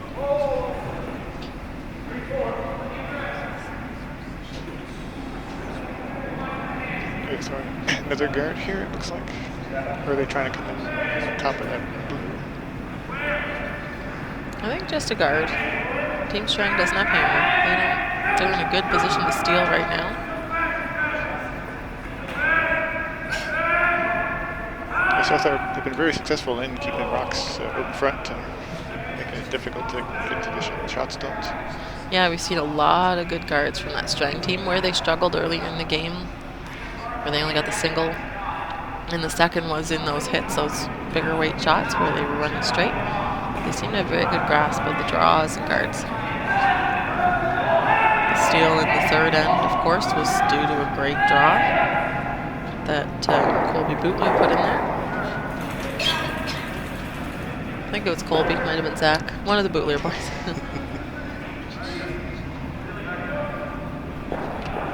Trying to put another blue in top of the other. Trying to get around the shot stone here. They just get it around. Good enough for second. It's somewhat buried. A lot more tappable now if they need to. Totally, but that's only for a single, so Team Langlois is going to have to do something about the yellow stones that are still in play. Yellow's first, blue's second, yellow's third, blue's fourth. So gonna have to do something, but there's some blues in play now, which is nice for Team Langlois. Looks like Strang is going to try to guard any play on those two blue over there. So guard up.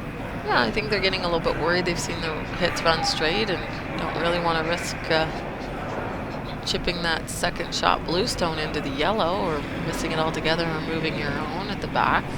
Open up a chance for a multiple score that way. So the guard is the call for them here.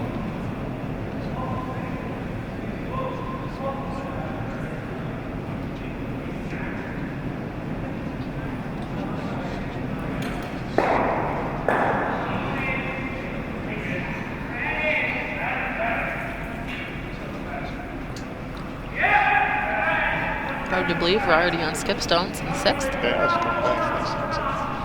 This one is maybe over curling a little bit on.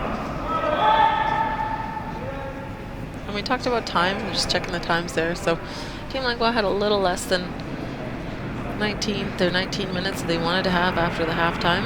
No timeouts used though. And, each team has 2, I believe.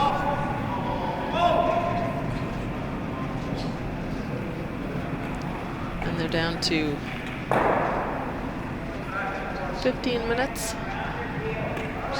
Looks like Langlois is maybe going to try that tap since the guard didn't stop, so they might be trying to play a tap on that blue to get shot rock. But to your point, it'd be hard to score 2. One won't cut it. Super staying this one up in weight. They don't want to stick around. That one really looks like it's flying. Maybe they'll make contact with the back yellow. Oh, that's way out there. Yeah, that's it. Similar to the second end, that side. A little bit more weight and this hangs. No chance to guard it again.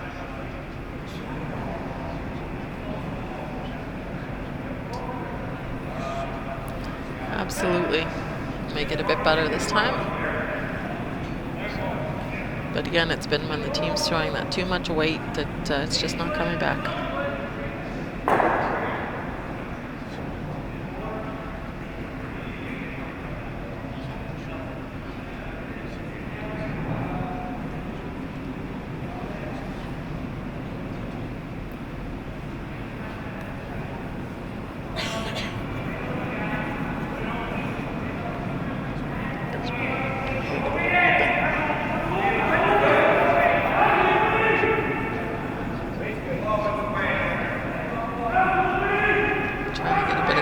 Out in the 12-foot area. Yeah.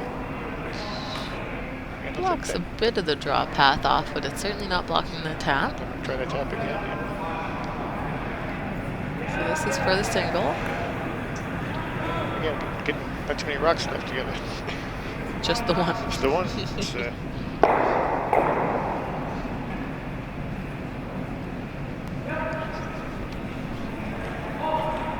should have better sit for the line this time. Yeah, I don't think they've tightened up the broom much. So I think that the team would think that the broom's in the right place and just needs to back off a bit on the weight. You really are just throwing this as a draw to the tee line, maybe back 4 foot.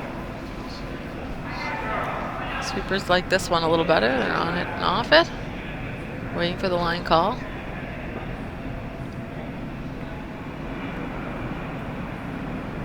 Needed to curl though. Oh, it just hung wide. Won't make contact. That'll be another steal. 1 point this time for Team Strang. They'll jump from 6 to 7. Lead 7-2 after 6. I think we'll see at another end with more rocks in play and lots on the go.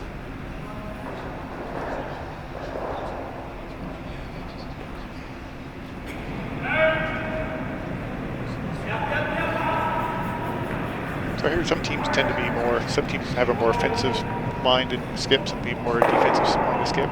Is it tough for if you're a defensive skip to try to switch to where you have to score a lot of offense, or is this something you just do anyway?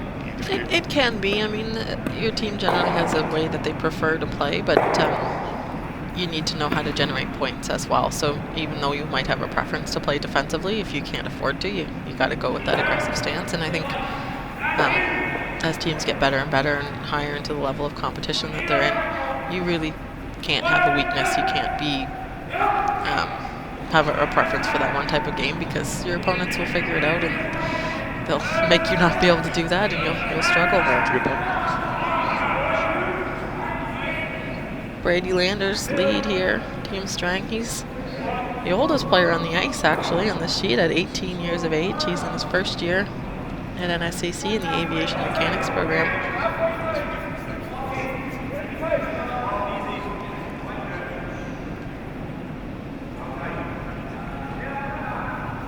And Ryan McDonald lead for Team Langlois. He's one of 4 15-year-olds on the ice. Half the players are 15 out on this sheet. He's in grade 10. And he is one of the baseball guys on the team. It's good to have a winter and a summer. Yes, you don't see too many, I haven't seen too many of the bios, but you don't see too many hockey and curlers. It's probably a tough to do both. Struggle to get ice sports. time.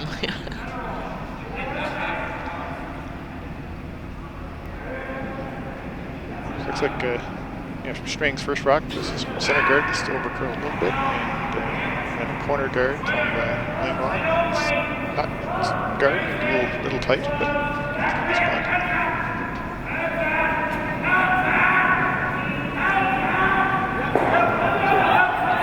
Like this, a lot of the 15-year-olds, they probably have quite a few years competing at this tournament. They do. They'll have about 6 years left. Yeah, that's some great experience. It's not insignificant amount of time.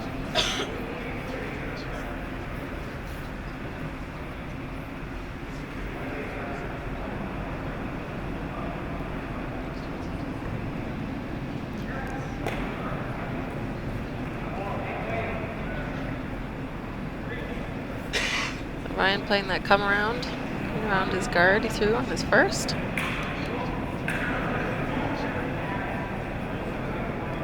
We haven't seen a lot of use of corner guards this game. Well, so a handful of thrown, and then please move to the center quick. That one comes up late. It's really a second corner guard, which is fine. And like I mentioned before, the 5-rock rule's in play, so Team Strang can't hit. Although I don't know that they would, even if they could, because they haven't been. Definitely the more aggressive style, less peels. Yeah, they're getting rocks in play and then guarding them has been working out quite well for them.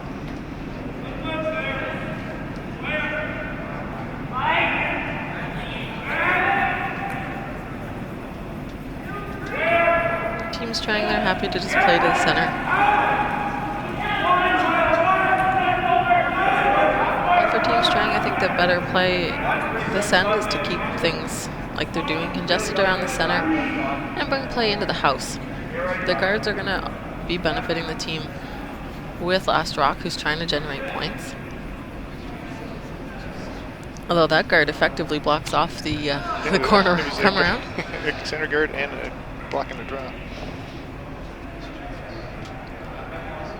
If you got Last Rock, you don't like to be wasting your stones on hits and peels, but sometimes you have to. For now, they'll try the draw. From here, it looks like a fairly tight port. Yeah, I'd agree. Trying to bring this into the top house. Pretty precise with line.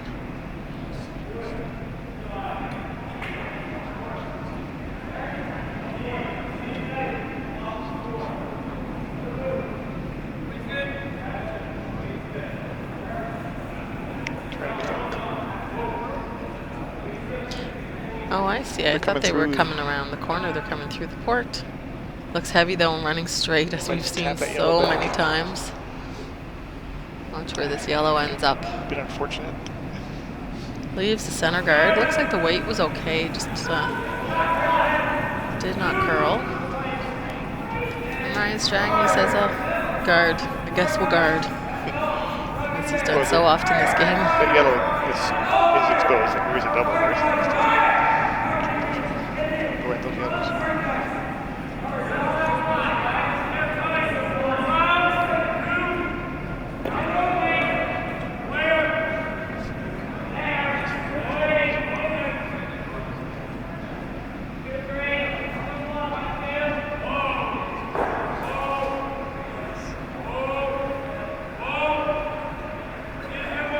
For the line.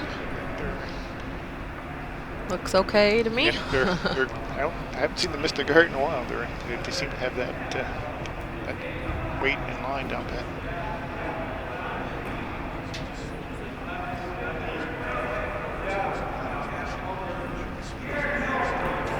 Trying a similar shot. The first one, maybe raise that blue that they just threw back. Yeah, I don't think there's a port, but certainly a raise on the blue that's touching the center line.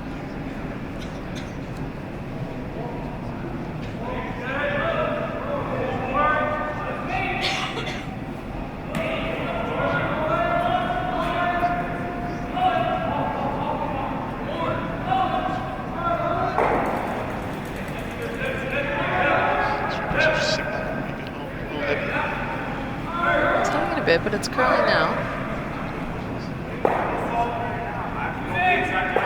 Makes contact with the one yellow. Second shot, locked on just off nose of that shot Yellowstone. You can see if that was made perfectly to tap up right into shot position where the guard strategy for Team Strang would kind of fail them there. So they wouldn't have any way to access. But for now, they'll just continue to guard because they are shot stone.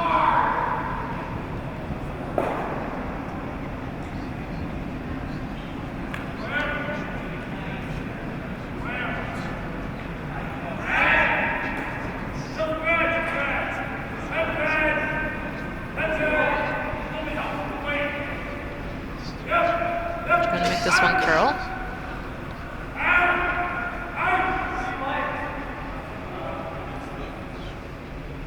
Not sure if there's a way to get through there or not. Might be a hole. We'll see. Aiden Haneker's going for it. This is a big shot here. Might not have another chance at that shot Yellowstone. This one's curled early. On the top yellow. Watch the shooter though. That might. A little bit too far. That roll straight out of the rings. Yeah. Almost got lucky on that.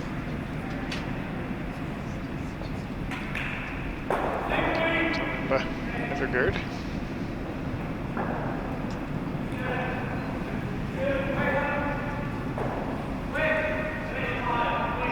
I think Langlois still has the U21 draw there.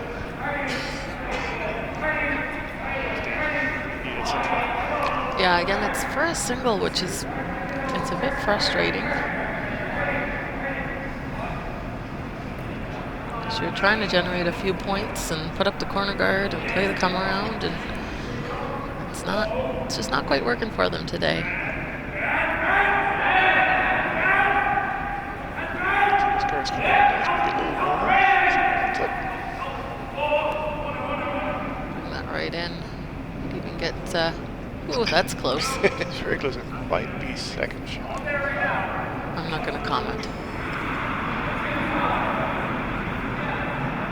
Did they open up a play? That's what I wonder. Looks like an interesting opportunity. Might only sit one at the end of this.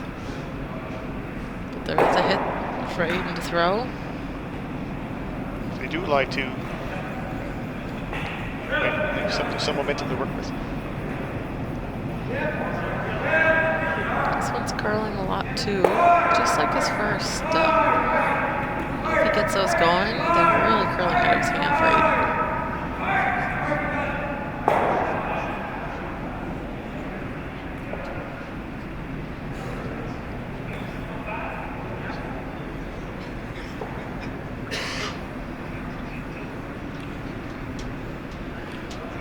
So another guard. surprise, surprise. If Strang hasn't thrown something on the guard, he might be messed up. He's got that perfect guard weight down pat.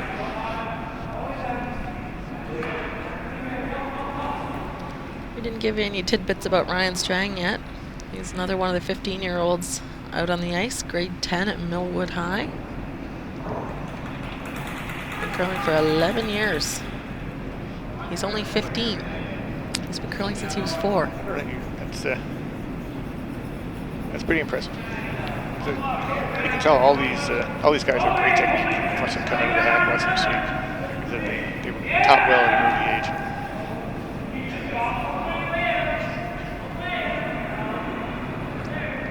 I think it has something to do with his dad, Mike.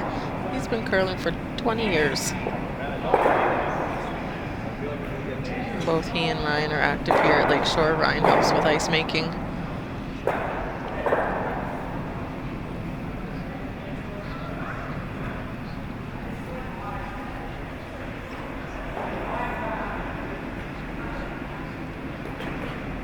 So I'm not sure that guard is perfect. Might be a piece of that blue showing. That might be the first guard they've missed.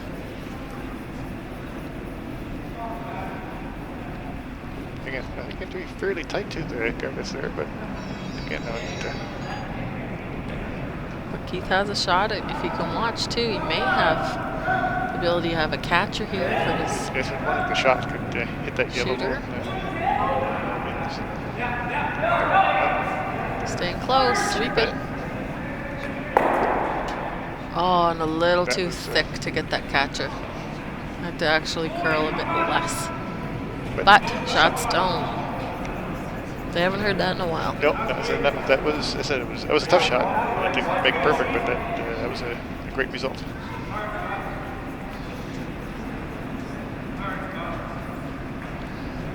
That's pretty close to buried. Might be able to see a slither of it.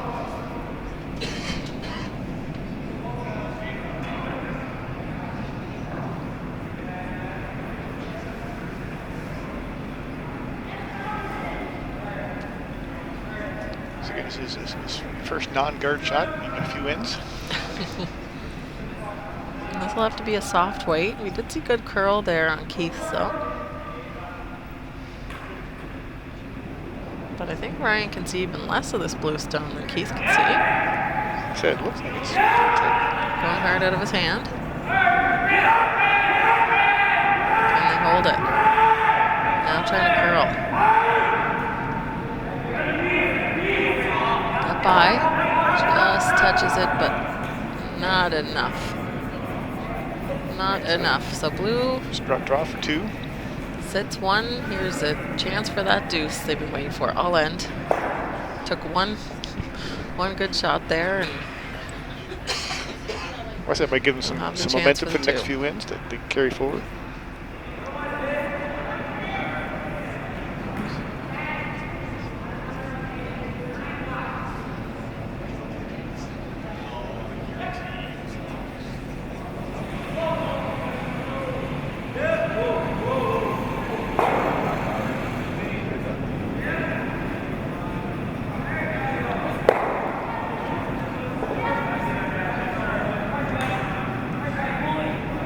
Was a little heavy on his last try attempt, the previous ends. Looks like the sweepers run it. Not early, working hard. They need full 8 foot, half 8 foot even. We'll do it. Can they get it there?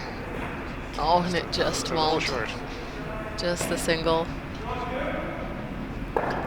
So that'll make the score after. How many ends is that? 7? Yeah, it was 7-2. Now it's 7-3. So Team Strang, they're up by 4, and they'll have the hammer in 8. And I'm going to go across the sheets, do some math. Got to add up these scores.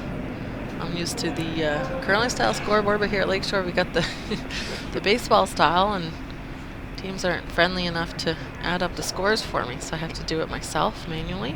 You know my math's not very good, so I'm not going to take a chance. We have a tight game on sheet C in the Sheffield McIsaac match. McIsaac up 6-5. Up a single with hammer. Playing the 8th.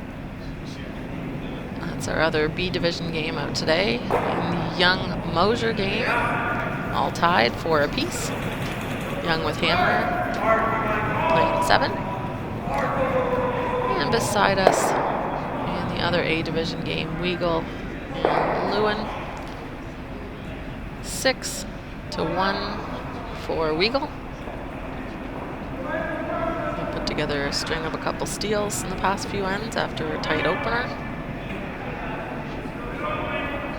On our sheet, Langlois put a nice high center guard that try to set up for a steal. Just barely got past the hog line, but should be a good spot. They're going to need that guard because they don't have blast rock and they're down 4 points. So they're going to need to steal, although they were just given a bit of a gift there from Team Strang, who put up a tight center guard. Yeah, just a even if it's little biting biter. the rings, that's still a guard, so great. Team Langlois, they'll look for the come around.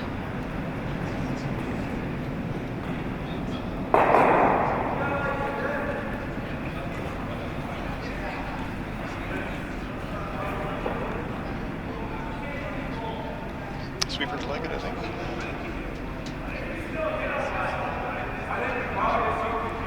Trying to get that last bit of curl out of it. Coming up a little bit light. That'll be another tight guard. Not too bad. So rocks and play is what they're going to be looking for this end. Chance to get a steal or at least a couple.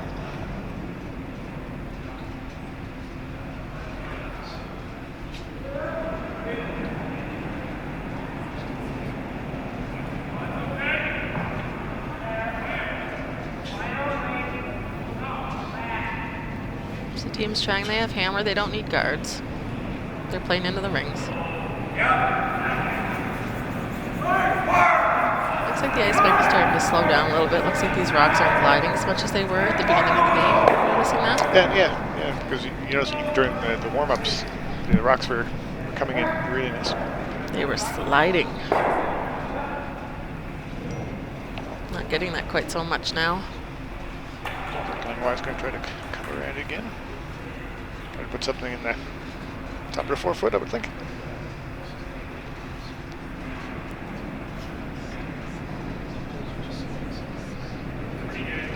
Craig Weagle, he calls the game for this team, throws second stones. He's one of those 15-year-olds on the team in grade 10. I think he's probably been curling the least amount of time of anybody out on the ice.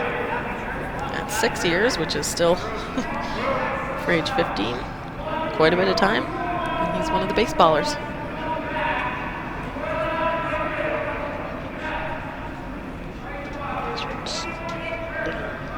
Heavy, it doesn't take the curl. That's hard. You watch your teammate come up a bit light and you think, oh, it might be a bit heavy, give it a bit extra, and turns out your teammate maybe just threw it light. I don't like that. Still in play though, and they're still keeping the center guards. Team's trying not peeling. Would you think to start peeling at this point with that scoreboard? Or still want to be aggressive for With Strang? hammer, my personal preference would be to remove the guards that will allow your opponent, who dearly needs to steal.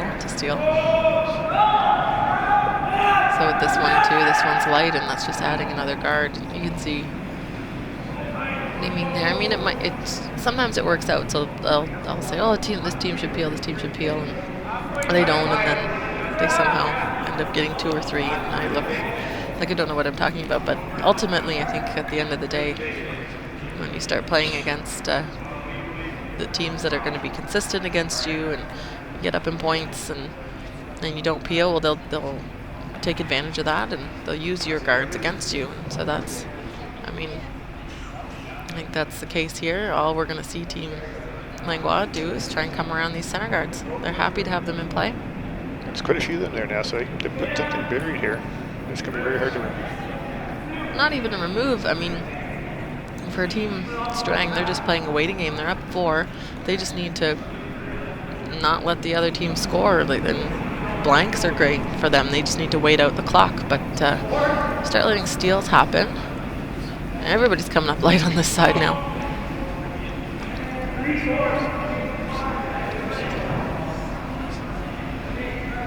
But again, you think Langlois doesn't mind having all those guards up front?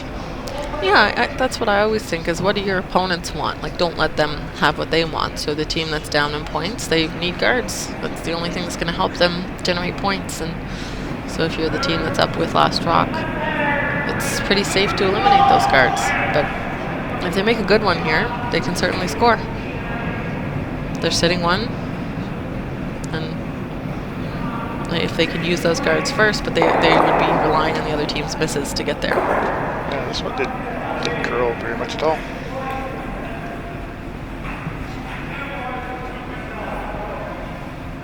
Yeah, and there you see it's both teams have struggled to make that draw, and in this case now, I'll take advantage. Just play the little hit and flop. The chop and lie.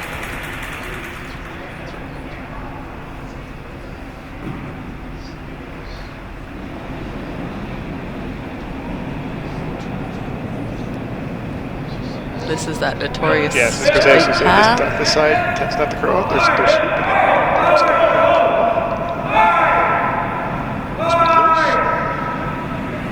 That little roll inside just hits it just high nose. Doesn't really roll out, but yellow stays shot now. Strang's thinking of hitting him. Yeah, I don't think he can afford to leave it around. His yellow's wide open on the other side. And it's easier to roll here and not be behind the tee.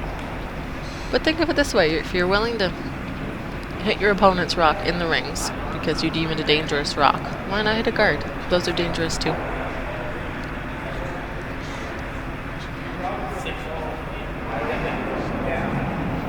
What do you like? Border control or border hat? Just watch that. Is this one wide? Is this yet another? Just hit it on the outside. Jams on the back. Sticks around for a second shot. Still stays for second. That draw path is open for Team Langlois. Craig's quick to call that.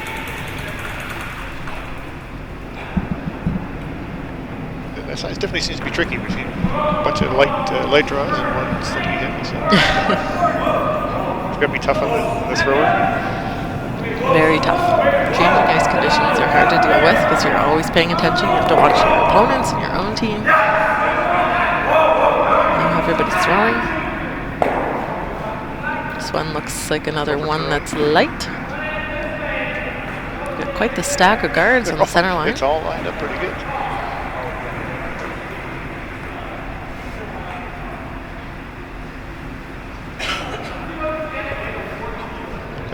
That yellow that is shot rock, I think that's somewhat open. I think so. That may be played at the ends for Team Langlois. If they don't have any other option, they may have to hit that one.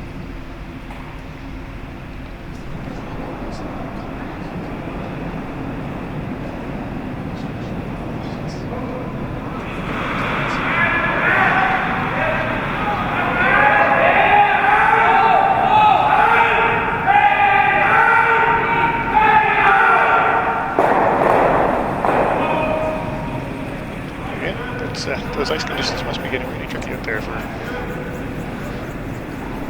some of those shots to come up short.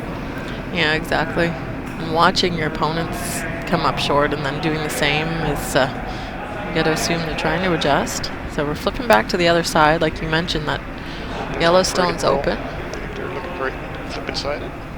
Yeah, it would be really tight to that nibbler on the top 12 foot. But nose jams, so you don't want that. No. A little bit of hit and roll, you get in there, lie two. There's one completely buried.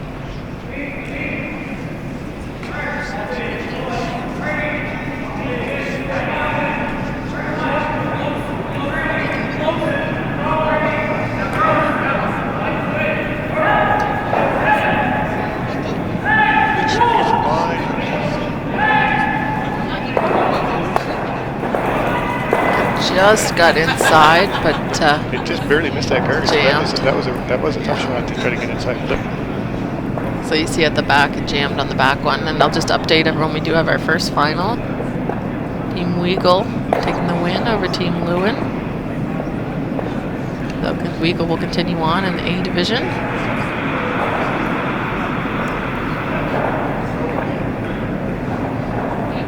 In the A qualifier.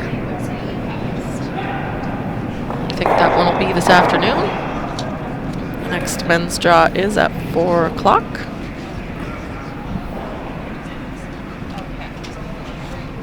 Strang is going to try to remove that blue shot stone. So I think it's still pretty open.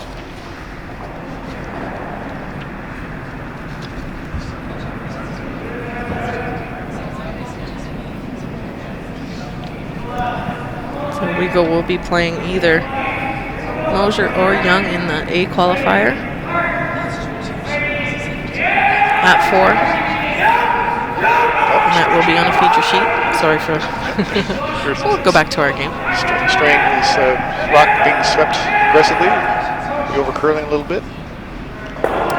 All over the card. All right, so it's a little opening now for Langlois with his last rock to try to get the steal. Yeah, certainly can sit 2 here, Yeah. which is a great opportunity after both teams really struggling with those draws all end.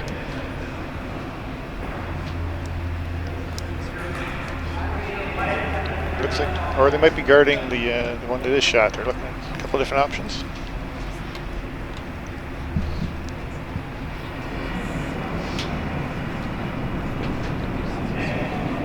The call is to draw in, and maybe if it's short, it could be a guard.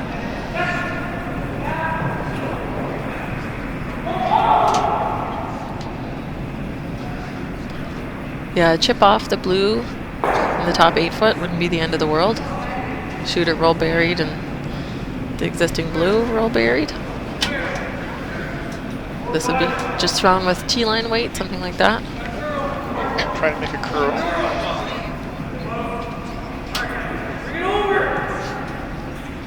Weight looks pretty good. Going for weight. And they'll roll the shooter just in. Just good enough, I think that's second for shot. second. Yeah.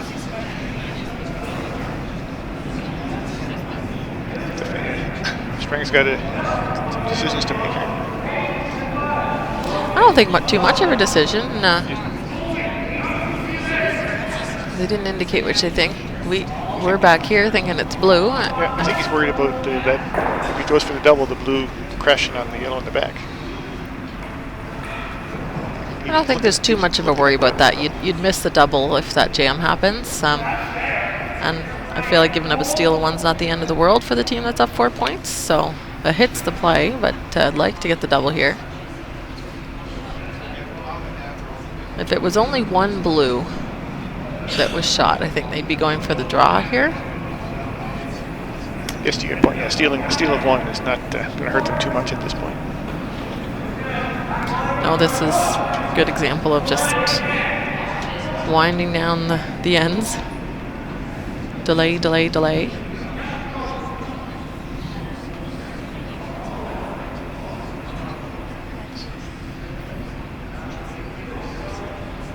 So you just hit down this path. It'll curl a little bit, but you should have a better idea of this ice now.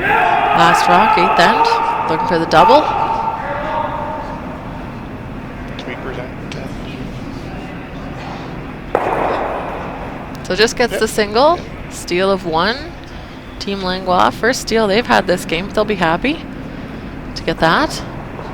They'll still trail 7-4. After 8.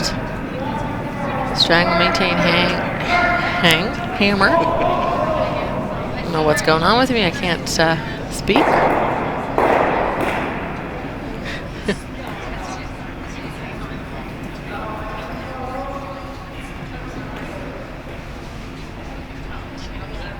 I'm sure you can see how much time they have on the clock.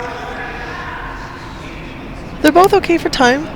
Team Langlois has picked it up a little bit. They have 9.5 minutes left, and so if you can do the math, divide 38 minutes by 10. That's 3.8 minutes per end that they have. So they have more than that per end remaining, which is great. I always say you like to have at least 3 minutes thinking time to play an end. That'd be on the low end of what you'd like to see. So they have at least that. So they made up for it this half of the game. Team Strang with just under 12 minutes. They have plenty of time. Good center guard to start the descent for Langlois.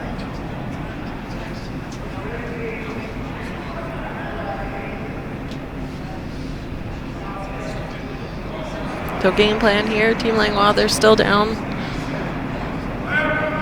3 points, so they do need to, if they're going to force, they'll have to get 4, so they'll have to figure out if they want to steal or play for the force. If they play for the steal, I think they're going to have to go for a couple. Team Strang, I think they'd be happy to score.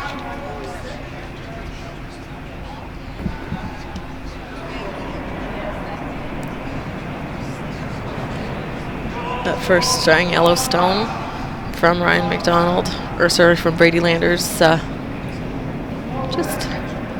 in the top 12. Little improvement over last end. We put up a center guard. Can't tell now if Langlois is calling for another center or going in. It's like another guard.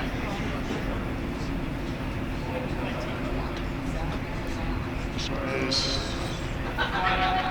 a little overlapping. Again, can't be removed for a while yet. We say that as if they're going to remove them, but have them in the game story so far. An appeal, I'm saying this, it's worked out for the Strang team to not peel, and they may not be practicing that shot a lot at this point either in their curling careers. If you're going to play a peel and miss it, you may as well have not played it. Is the peel game something you do learn more over time as you get as you move up older divisions? Like, do you see a lot of peels in the under 13s? No, you don't see it a lot in the under 13s. Part of it is they're just not able to kick out with that weight, and you end up just leaving rocks out front anyway, so you may as well go for the draw. So it's probably a game you have to learn more over time to play the kind of the peels and when to peel, because it's not something you necessarily learn at the earlier ages. And there's always a drive. It reminds me of like the younger age groups, the U13s, the U11s, where you see them playing soccer, and they all have their positions that they're supposed to stick to, but then you end up with a mob of players running after the ball altogether, and so it takes the strategy or the plays out of it, and that's kind of what the peel game reminds me of, or what curling reminds me of at the younger ages.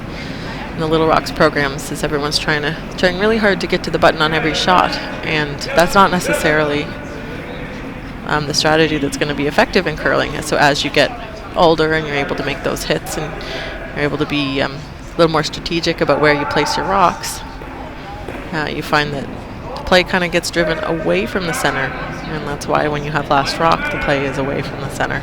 Try and kind of bank those rocks on the wings and give yourself a shot for a bunch at the end. So we're seeing Langlois line's second shot, and actually Strang went a little heavy on their shot, so it's behind the tee. That's an advantage to Langlois as well.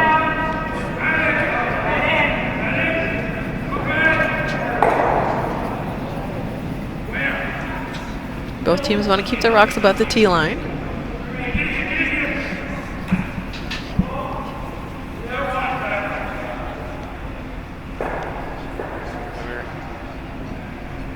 Guard. I don't think that's good enough to guard that pass to get back to that yellow rock.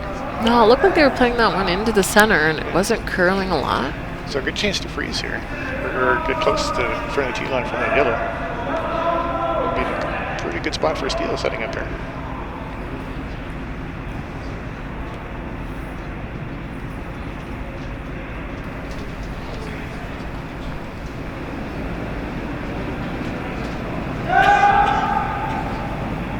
Too many rocks down this side of the sheet in the last few ends. It'll be interesting to see if this side was slowing down like the other side had been on the previous end.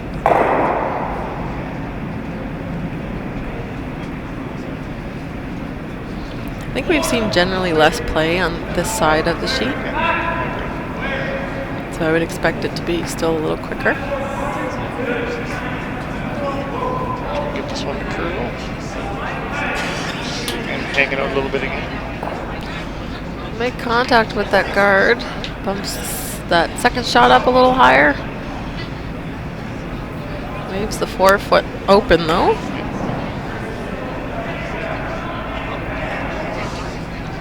Doesn't seem to be a lot of curl coming in this side. That one, weight seemed to be pretty good, and it still ticked on the guard.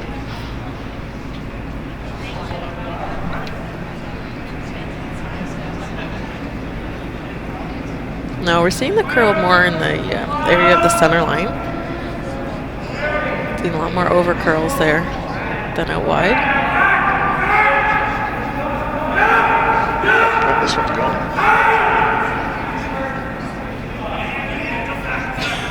Just got by the top guards.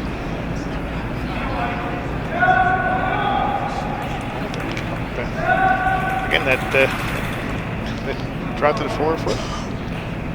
Still open.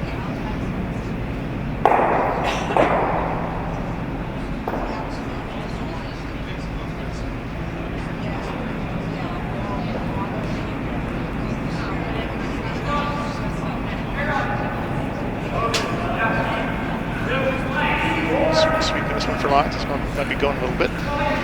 Going early, they can certainly tap, but if it has, if it doesn't have enough weight, that's not going to work. Yeah, this one's pretty short. The last two shots on that pass, both teams came up quite a bit short.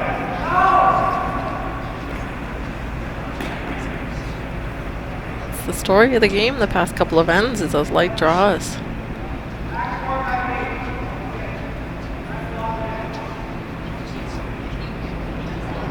Looks like Strang's going to try the other side of the sheet this time. Don't know which one's preferable. You're not getting great curl on either side out there in the 8-foot.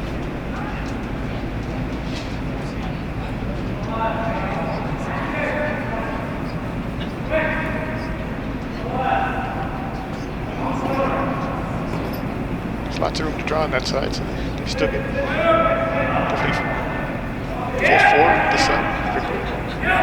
That's the curl.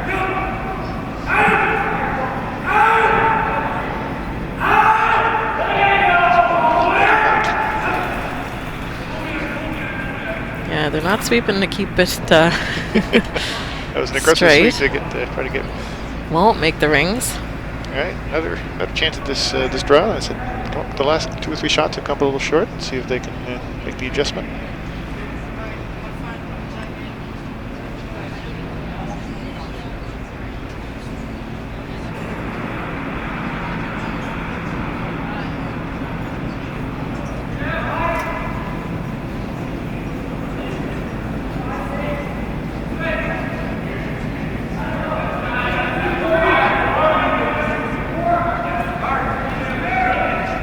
This one looks light as well, doesn't it? Light curl.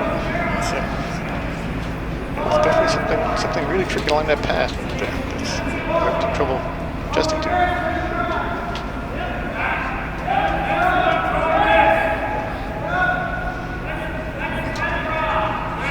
Got one sheet off the ice, so sometimes that causes changes, but we did see this last end as well, so I think it's just generally the ice slowing down and the teams are used to playing those 8 ends and not used to it getting to this level. The ice does break down. You got sweepers going up and down, and of course the rocks and the shoes. It breaks down the pebble.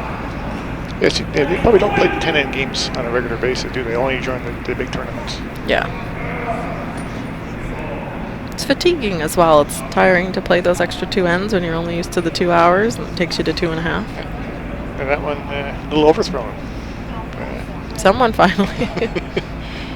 Did not take any curl and right through the house. So again, first of the skip stones here. It's got to be a little tough on the skip's head to be thinking of what kind of weight to throw after seeing so many shots come up short and that one go heavy. Yeah, the sweepers are timing the rocks and having a good idea what the times are. Sometimes it's really hard to believe them. And Keith has missed his couple of draws there, but not by much. One was a little heavy, one was a little short, so he's pretty close to his draw weight for other ends. We're looking for the draw here.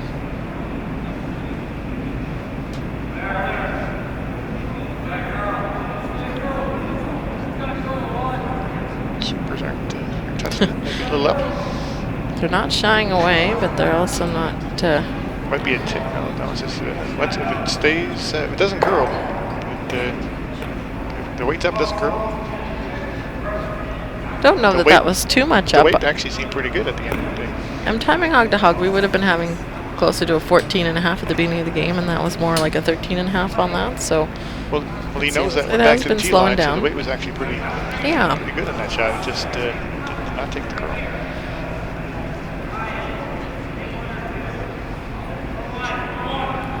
So Team Strang, they have last rock. They're sitting one. They're thinking we're playing the guard. I mean, I think the draw and the guard is the very similar path, so you call the draw, and if it's a guard, that's okay.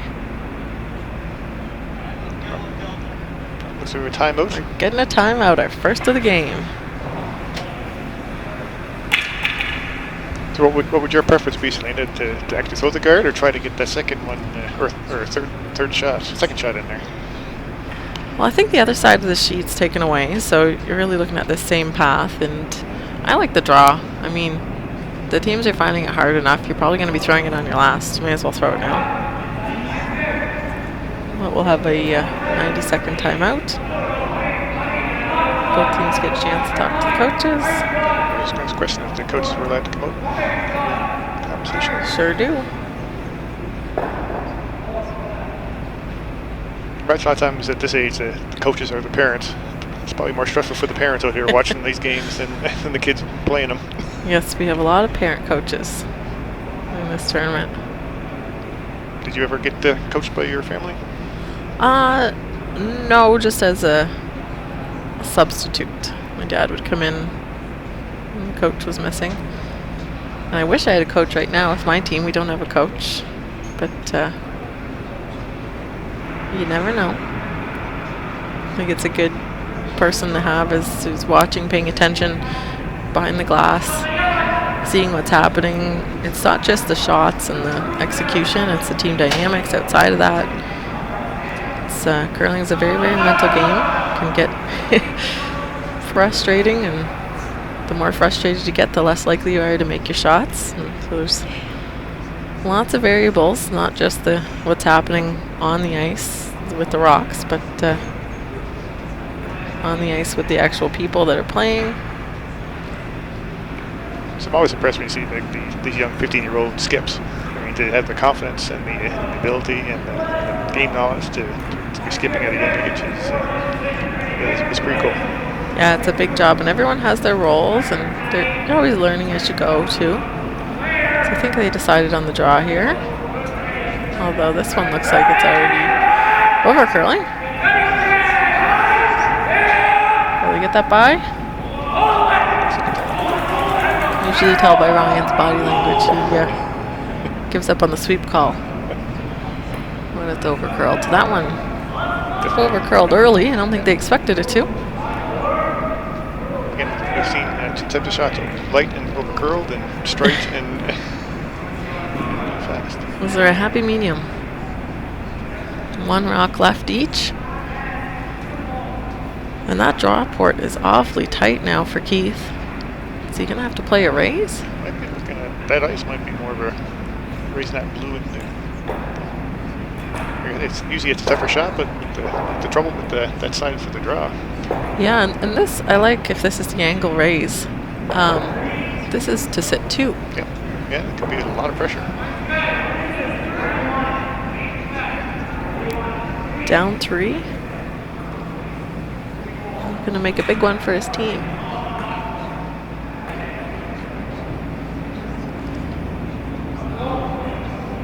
Watch the line closely. Looks like just thicker than half a rock needed. Close by.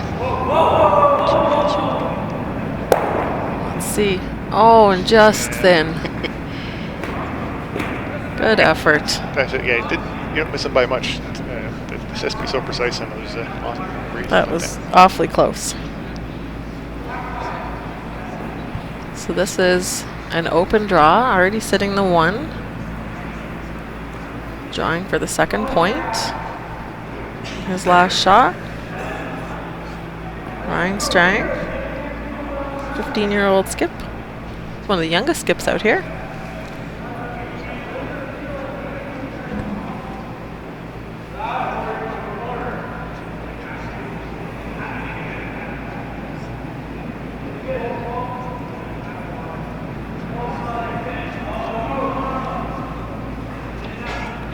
Again, pretty low pressure. Even scoring the 1 at this point, they'll be happy with.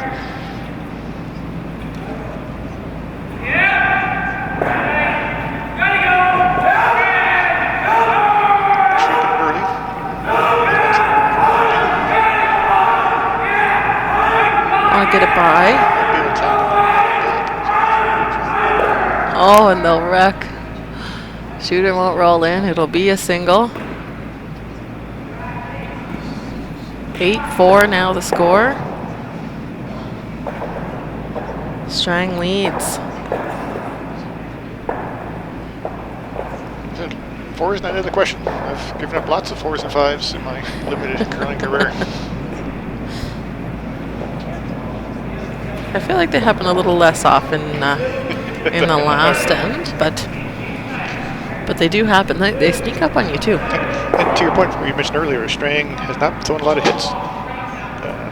Tons of guards. So this could become a hitting game for them.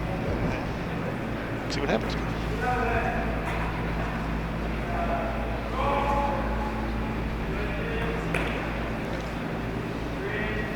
Put one out, so I don't imagine he's going to try to put some guards out there.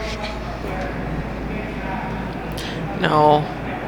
This, when you're up and it's the last end, guards are not your friend, so we always talk about the way to miss. So if you've got kind of, should I throw this on the light end of things or on the heavy end of things? This would definitely want to be on the heavy end of things. This one's looking maybe a little... Sweepers know it. They're trying to make sure it's in. Looks like they'll get it there. Oh no, it's just dying. Like I said, it doesn't glide as much as it has been in the first end. Sweepers knew that had to be in.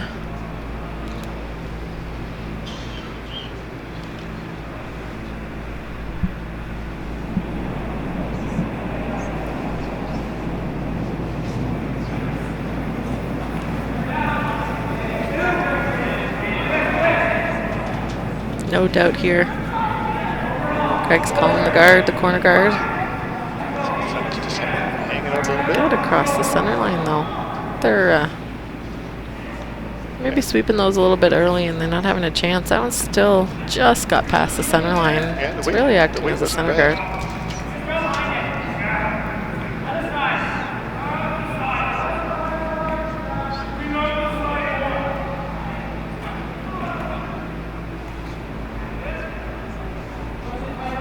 See if Brady can add a few feet to this one. Signals, sweeper signal might be a little warm, but that's okay. Yeah, that's nice. Last thing they want is another guard. They're just gonna have to count down the rocks. Just behind the tee.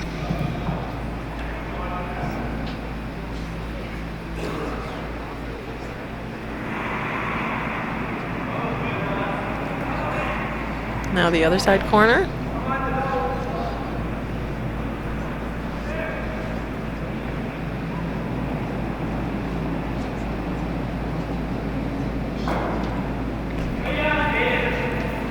Big pressure on the front end to make these shots when you got a score plot.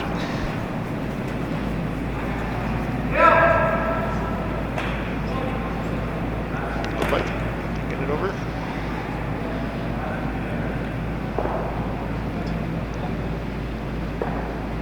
Oh, they won't quite get it over. Sweepers didn't look too worried about that. Again, I don't know if we've actually seen a corner guard thrown in that spot all night, all morning. It's not. There has been a lot of corner guards in play, and that side hasn't been used. You're right, very few.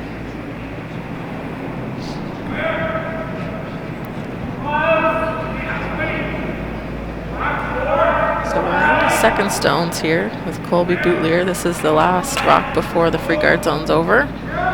So if Team Strang were to hit any guards, it would be on their next shot. That's a nice shot there. Very nice.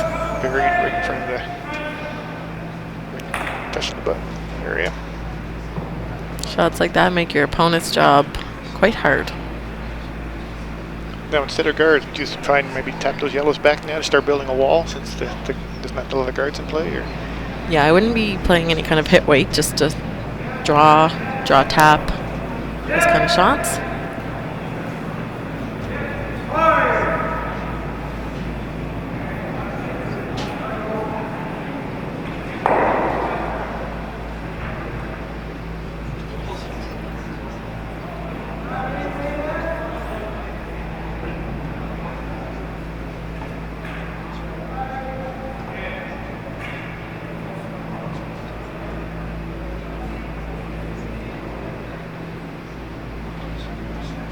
So this looks like just a freeze, a draw into the 4-foot area.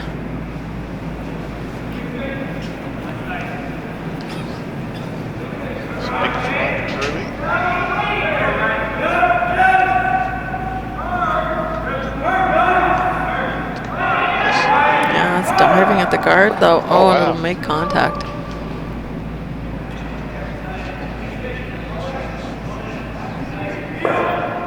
Sweepers could not hold that. They were sweeping it for line pretty much out of his hands.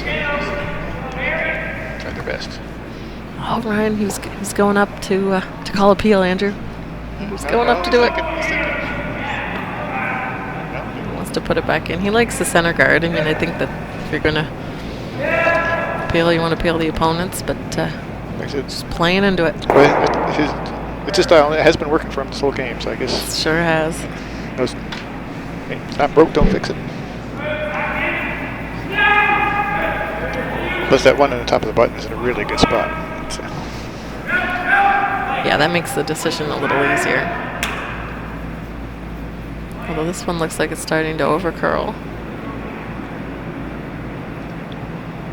Sweepers are just going to leave that high. I think the same draw is still there for Craig.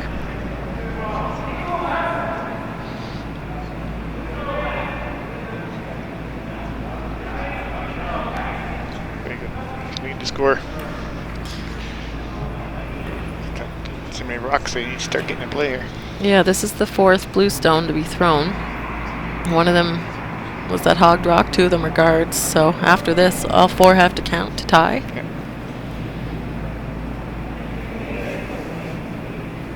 It's my kind of math, right? I was going to try to do it in my head, but then I messed up the first time.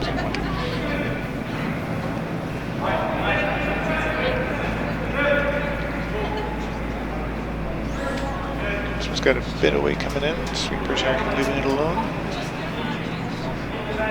Line looks great, I think. Yeah, line looks perfect. That's a nice shot. I almost asked, is there a hole?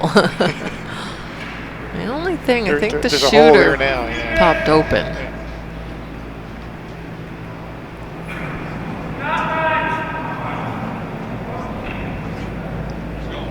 Yeah.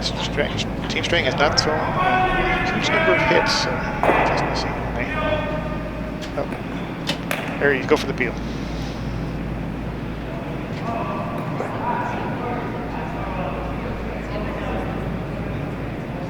So they're starting to count down. I just wonder how much of that blue stone's visible. If you ever played it tight to the guard, peel the guard's okay, and ideally you get the blue stone in the ring. So we're just getting so late in the end that you're peeling your own rock now.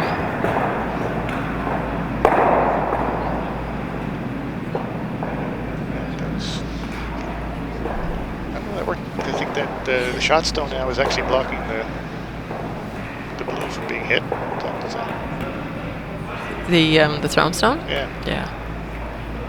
The high guard though, so maybe able to come around. This is, again, tap weights, soft weights. And then come around on the Y side. I thought it would be visible on the centerline side, but looks like still available on the intern. Outside in.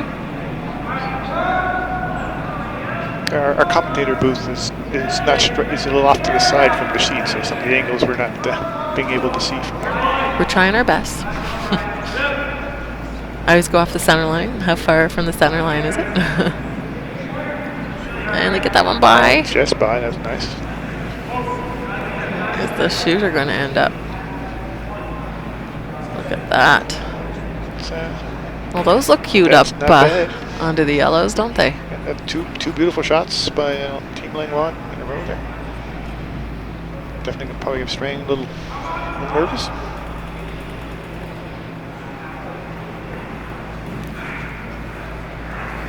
I almost think now is your time to guard.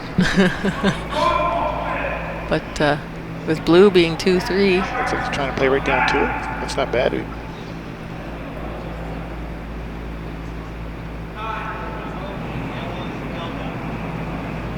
Another timeout on our sheet. I believe this is their second timeout for Team Strang. Just wonder if they can see any of that blue rock. I mean, Team Langlois just came around that guard and overburied, popped out the other side. Yeah, that particular draw seems to be working really nice. Both those Langlois shots came in real nice. They're liking that path.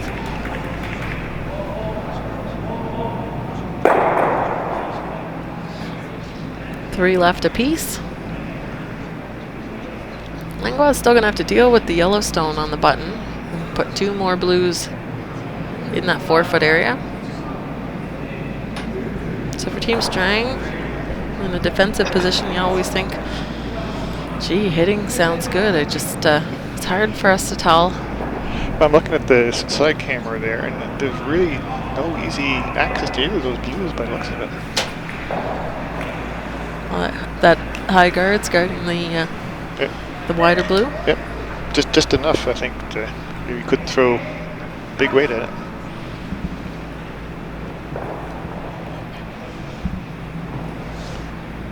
I didn't see the call. Went back to the original. This is just a try to those blues. Usually with those timeouts, the coach has an opportunity as well to kind of plan out the rest of the end. Say, okay, if they do this, here's your options.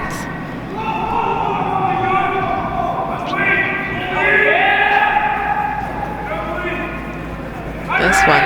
It's curling. Looks light. It's curling for sure.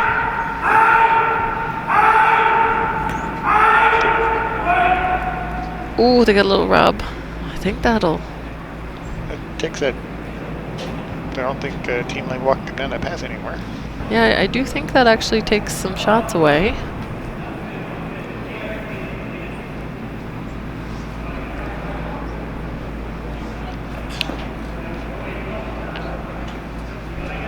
Another timeout. Back and forth. They want to get the coaches to get their steps in today.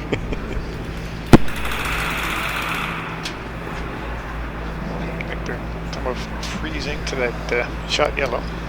While we're waiting for the coaches to have their timeout, we'll take a look over at our sheet C, our other B game.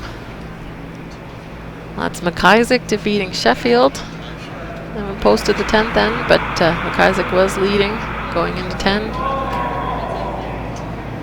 They were leading, math, 9-4 or 9-5.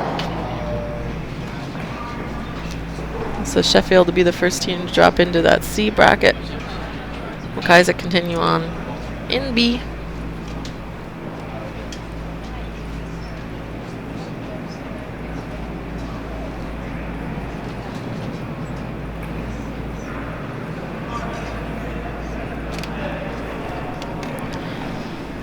So how are they going to get 2 more rocks out of the next 3? Yeah, or 3 rocks out of the next 3 into the 4-foot? Yeah, they have to remove the shot yellow. I say, I don't know if people can see it on the webcast, but there is a blue guard off to the left that's making it a little harder to get in there. There's also an angle raise on a blue on the right. So looking at running, they're actually looking at running this closer, the tighter yellow into the rings. The only thing I say with this is you're running your opponent's color in versus your own. Might be the easier shot, but it leaves your blue stone that you need in the rings out in the guard zone.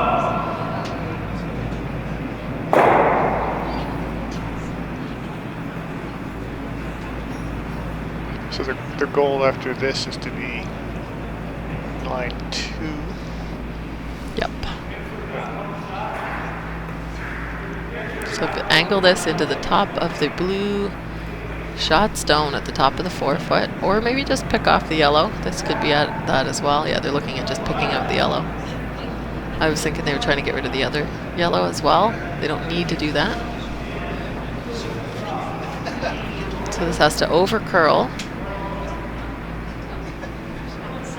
Hit this rock on the center line side.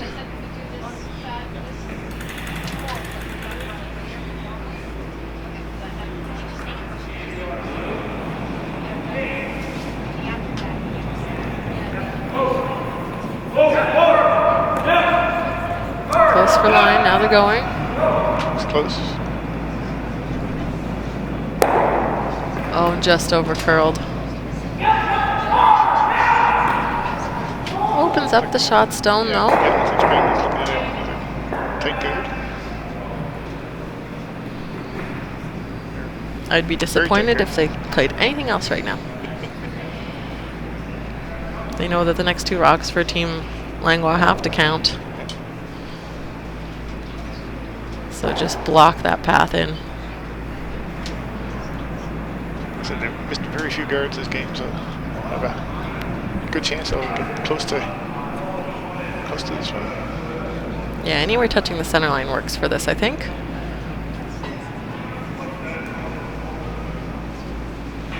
Probably, ideally, splitting center. Tight guard.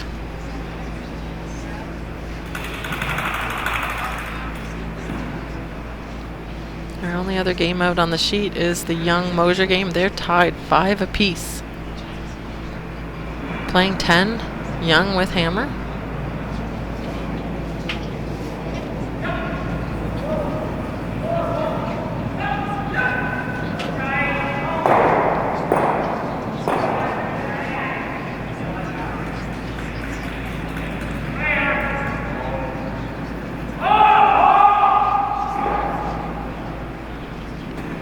This is looking like a pretty good guard. Right Splitting center.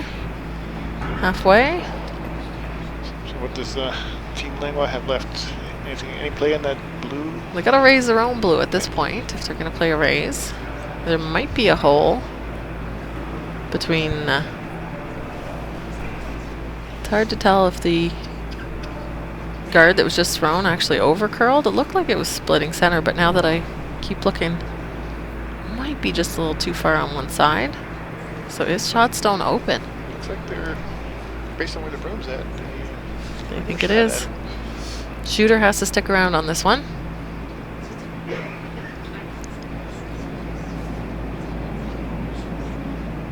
Yeah, the more and more I look, the more it looks like there is a hole.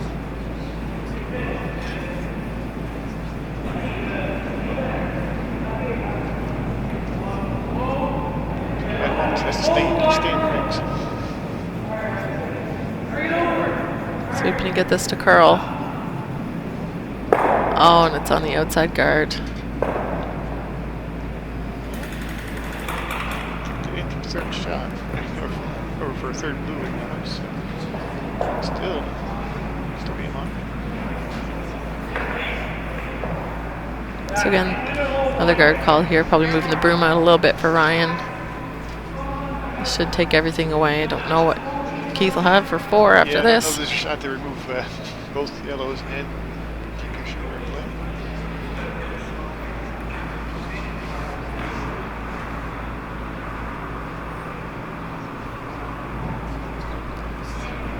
Probably an angle raise on the right side. Don't know how it gets made, but may as well throw it and see what happens. The protractor out, just checks and angles. For now, this is just the guard. Although I don't know that Ryan's guarding a shot that Keith actually has for the win or for the tie. I think Keith Langlois has another timeout and won't get a chance to discuss their options. Yeah. And they're going to. So they're bringing out skipper or Coach Karen. I'm looking at that angle. I think that's all they have. That's the only rack they can get to. It's just whether or not that yellow just 8 foot there is tough.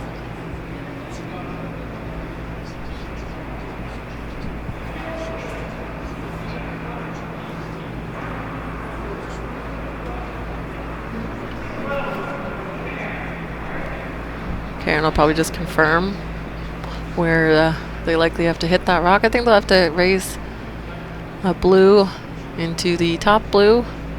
Hope that second one catches the yellow. It's just, ew. You have to The angles don't look great. And you have to get it all the way to the house to get that biter to count the top 12. So it's tall voter. But might as well try it.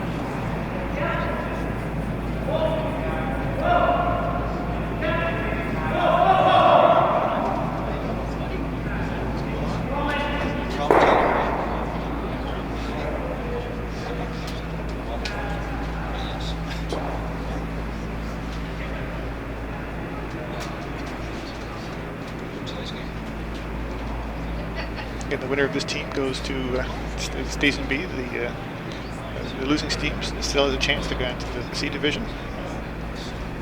They have to win all their games at that point, but it can be done.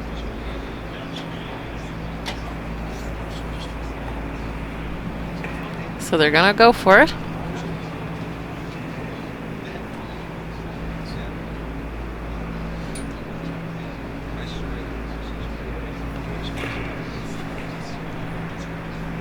Don't know if Craig's convinced, but Well, gotta throw something. I was So gonna say, there's not too many options that they have.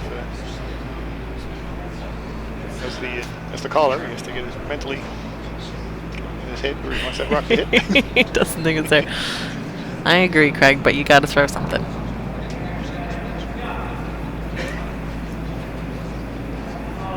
Might be able to get a little lucky if you hit that pretty thin on the top one and kind of use this shooter to shoot the other blue more backwards than sideways. Anyway, last rock, 10th then, Keith Langlois. I think they call this one the Hail Mary. The sweep it? It's got to be close to what they're thinking. Gets one, but not the shot stone. Yeah, So good drives. it'll be a steal one. It'll end the score at 9-4 in favor of Team Strang. They'll move on in B. And Team Langlois, they'll drop to the C bracket. And we'll be back this afternoon, 12 o'clock for the women's draw. We've got 4 games on, and we'll have 2 sheets broadcast for you, and then the men's again at 4, and the women's at 8 tonight, and same schedule tomorrow, 8, 12, 4, and 8. So thanks, Andrew, for joining us, and on behalf It was a of... pleasure to be here. Thank you for helping me on my first broadcast. It was a lot of fun. No problem. On behalf of the organizers here at the 2019 AMJ Campbell Nova Scotia Junior Provincial Curling Championships, we are signing off for now, and we'll catch you back at 12.